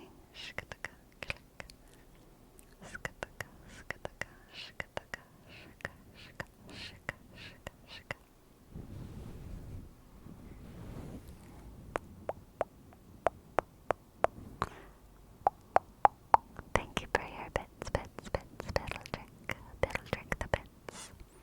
Biddledrick the bits.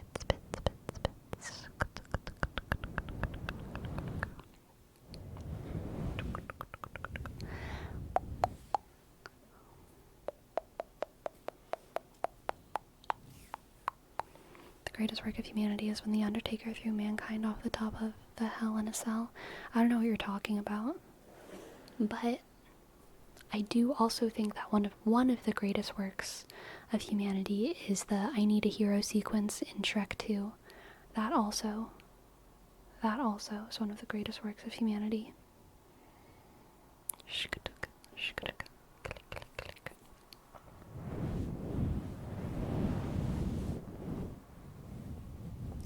Any motivational words for tomorrow? Is something happening tomorrow? Motivational words for tomorrow. Don't let them in. them in. Whatever you do, whatever they say, don't let them in.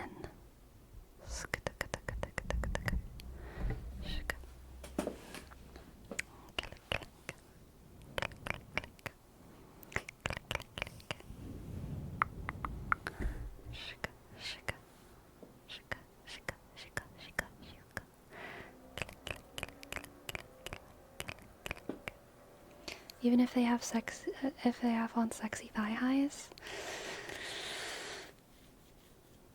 you can't let them in. Even then, you cannot let them in. It's dangerous. It's very dangerous.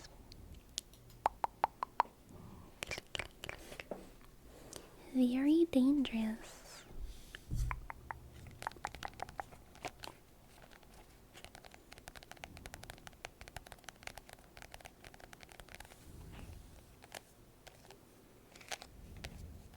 You said don't let them in right as I was looking through my front door, people. Oh man, I'm sorry.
Peacekeeper, thank you for your sub.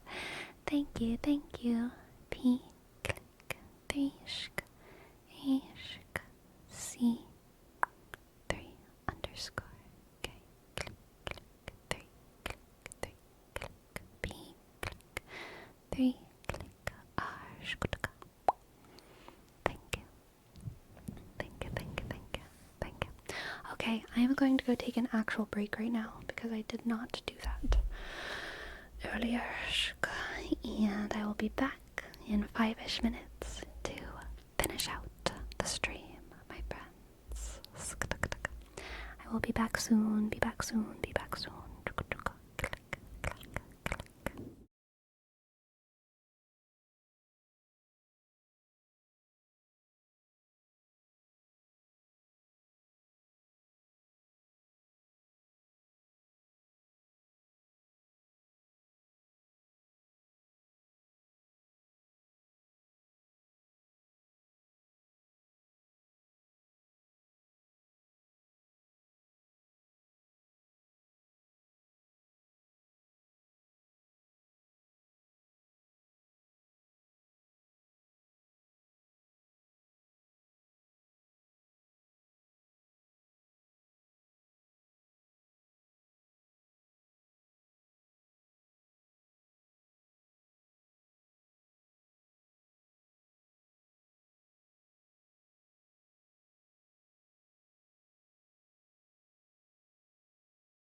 Hello.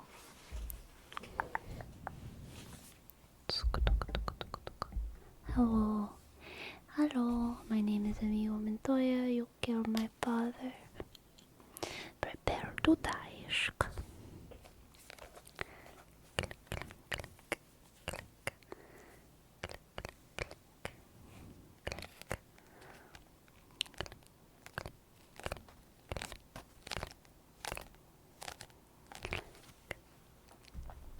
Hey, Sleeps, you watching MX? Love is Blind MX and subs or dub? I didn't even know there was a dub. I'm not watching either yet, but I will watch it in subs because I want to hear that Espanol. I loved Love is Blind Japan, the one from a couple years ago. I watched that one in subs and it was great. You gotta watch it in Spanish. Yeah, exactly.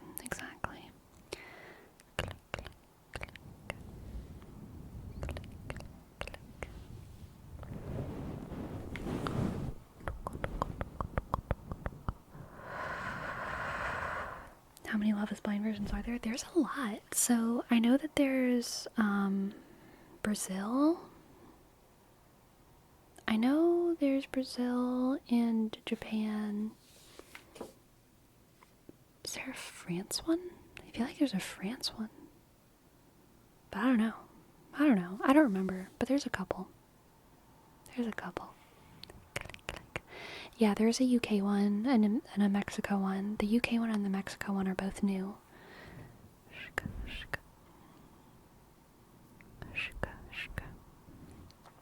Poland, Swedish. I also don't remember which one it is. Finnish, Norwegian, Danish. one of those up there. Have you watched Terrace House? No, I have not, but one of my friends has. They talked a lot to me about it when they were into it. You gotta watch the one that was a mashup of everyone? Are you talking about the Perfect Match? I watched Perfect Match. I watched it, and I also thought it was pretty fun.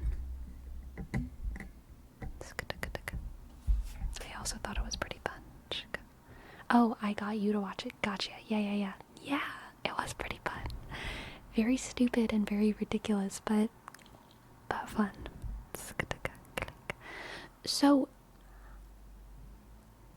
Harry from Perfect Match and Too Hot to Handle, the really tall one, the really tall, big Harry, British? I think he's British, unless I'm making that up. I think he's British though, but Mike, medical doctor Mike, interviewed him. The weirdest out of the frickin' blue Dr. Mike interview I've seen in my life. Because medical Dr. Mike usually he only interviews other doctors and other health professionals, but he interviewed Harry to talk about, I guess, what it's like being a reality TV star. I think maybe I didn't realize this, but I think Dr. Mike has some kind of history with reality television, and so they were kind of vibing over that. I have no idea what exactly that history is, but I think they also talked a little bit about steroid abuse or something. Harry, how do you pronounce his last name? Josie? Yeah, weird. The weirdest collab, the weirdest interview, out of left field. I'm not against it though, I'm pro everyone talking to everyone all the time.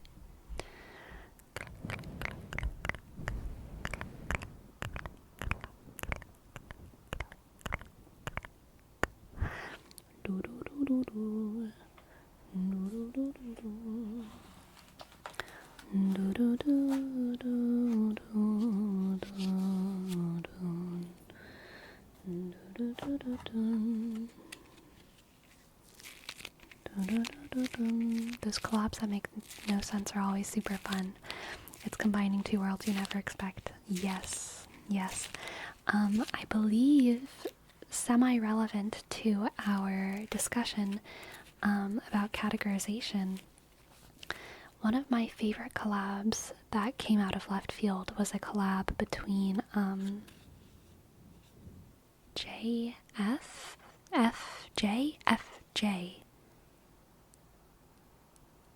someone who talks about the MBTI personality types a lot, Frank James, something like that. Josh Sarah. Thank you for gifting 5 subs. Thank you so much. Thank you. Great googly moogly indeed. Thank you so much. J H S A click R O W click. Thank you so much. Thank you. I appreciate it. Jasero. Thank you for gifting 5 subs. Yes, one of my favorite out of the blue collabs was Frank James collaborating with J-Reg.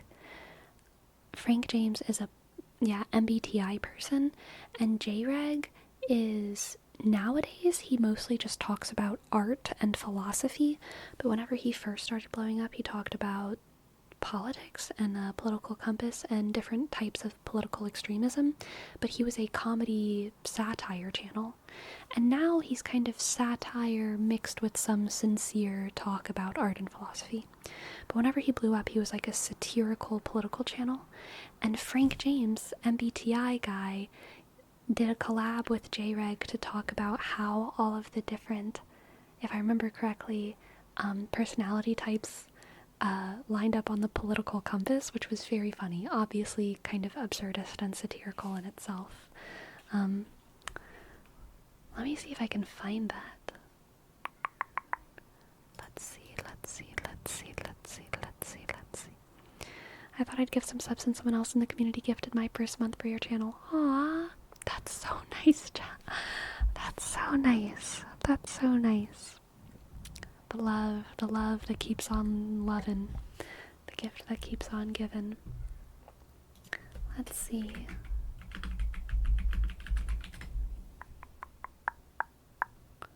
Click. I think it would be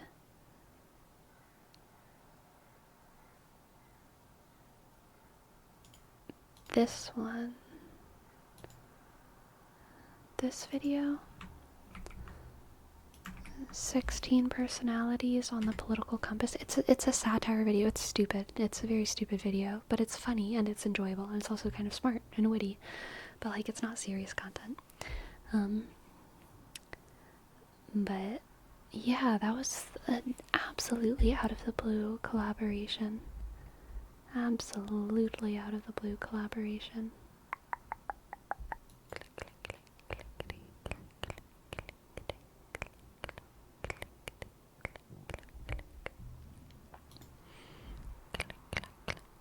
J-Rag makes some questionable content. It's satire, you know? I think he is very firmly within that, like, at least his more questionable content is firmly within the satirical realm. I'm chill with it. Definitely some spicy humor, but I'm chill with it. It's good to go. Do you have a favorite X-Man? No, I don't. I'm not, you were right, it's out of my wheelhouse. I don't know the heroes of anything. I don't really know, like, superhero stuff. Haven't seen most of the movies, or like hardly any of them.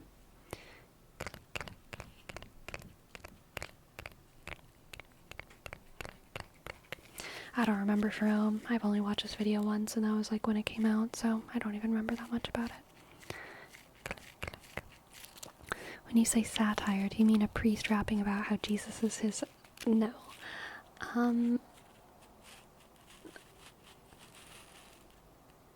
I mean to hold a mirror up to nature.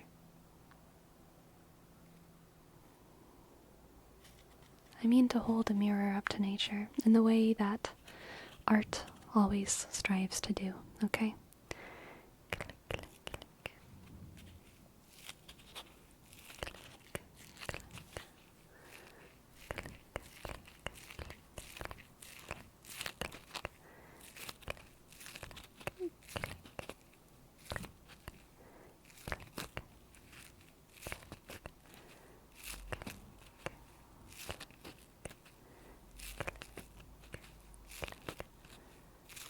That's a nice analogy. It's Shakespeare. I can't remember the full quote. I used to have it memorized. It's something like, to hold a mirror up to nature, to show virtue her own image, scorn her own feature, and the very age and body of the time, its form and pressure. Some of those words might be a little bit off, but that's basically it. So yeah, and that's what that's from Hamlet, whenever Hamlet is trying to explain to the players in Hamlet's play how to act, basically. And like why art is important, and Hamlet like goes off on a whole freaking monologue because Hamlet's crazy. Hamlet high in neuroticism, absolutely. Honestly, low in conscientiousness.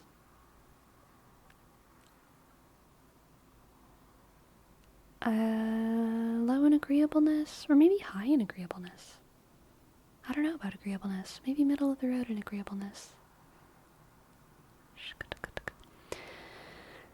Ironically enough, I believe it was Stanley himself who said, if you present to the reader the world as it is, they'll interpret it as satire.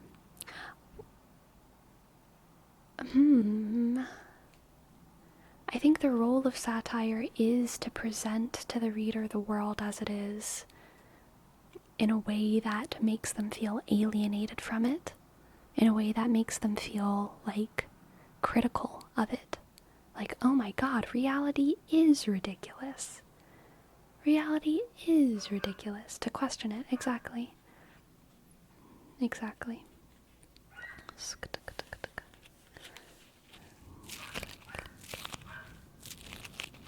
Bark, bark. Bark, bark. Bark, bark. What's your favorite variety of sandwich? Man. Peanut butter jelly. Probably. The big thing in Dr. Mike's history with reality is he once almost had a TV show like other doctors have, but after being told that he could vet sponsors like he does for YouTube, but when he got to actually planning episodes, the iffy sponsors were back. They basically laughed, saying, you can't make TV without these sponsors. He had the courage to walk away from millions. Gotcha. That is kind of ringing a bell. Yep.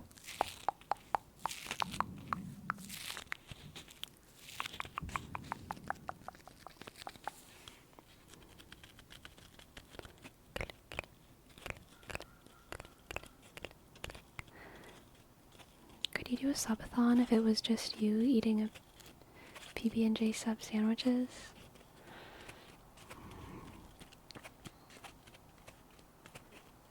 Could I? Yes. Would I? No. They always say, don't take what you love and turn it into a job. I don't want to turn peanut butter jelly sandwiches into a job. Don't make me get paid for eating peanut butter jelly sandwiches.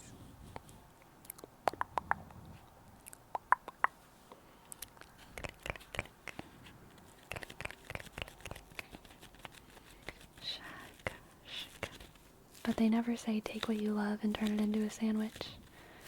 Dude, I think that's what everyone says, isn't it? But you turned ASMR into a job and look how that turned out. Look, I decided to make ASMR my job because I hate it. Okay? This is my least favorite kind of content. To watch, to consume. I think it's stupid. I think it's cringe. I think it is overburdening the capacity of the internet. Alright? I think it's a distraction from what really matters.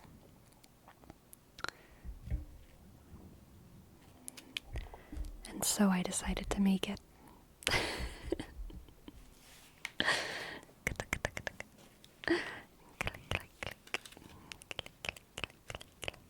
Sleepy initially tried to be a debate bro, and that wasn't as lucrative as she was hoping it to be, so she turned to ASMR. Yep, what can I say? What can I say?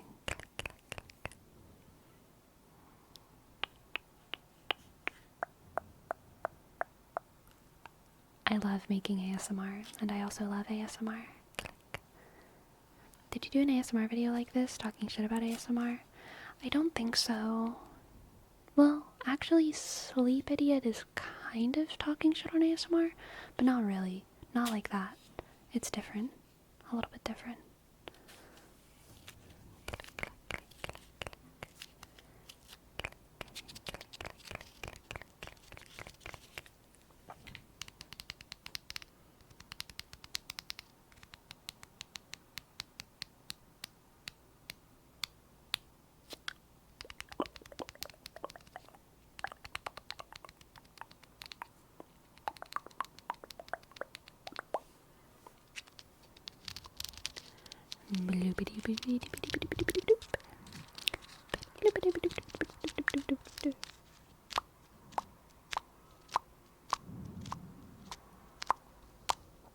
Welcome back, Cat Lady Kate.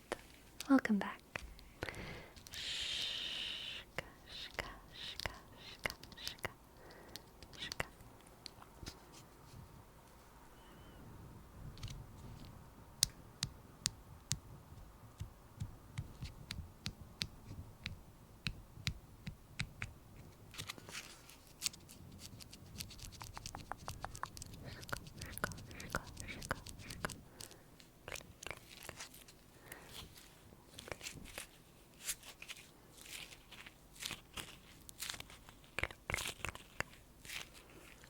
Right? What am I writing?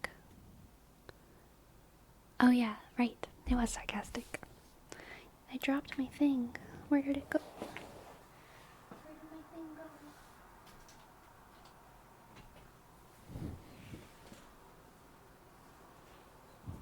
I lost it.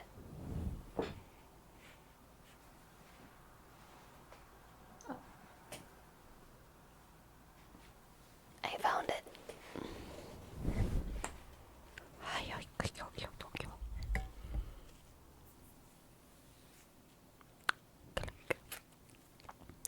Tomorrow I'm having a holiday, and next week I'm on vacation. Heck yeah, that's exciting. I'm kind of glad because these last few months have been really happy at work and I needed that time to rest a bit. Yes, that is fair.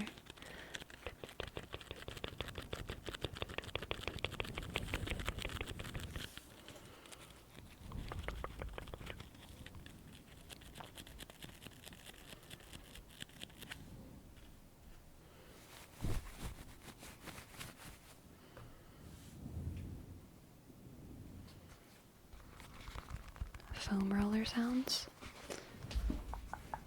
Foam sounds, anyone? E.T. Foam Home? I love foam sounds.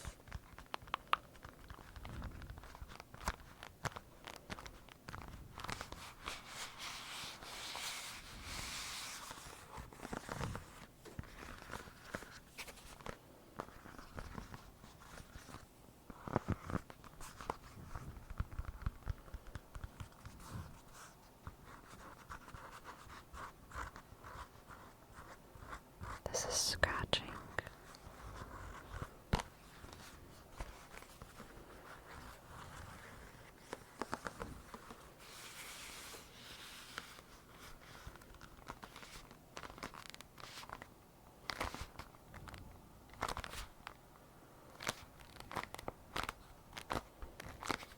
What is that thing?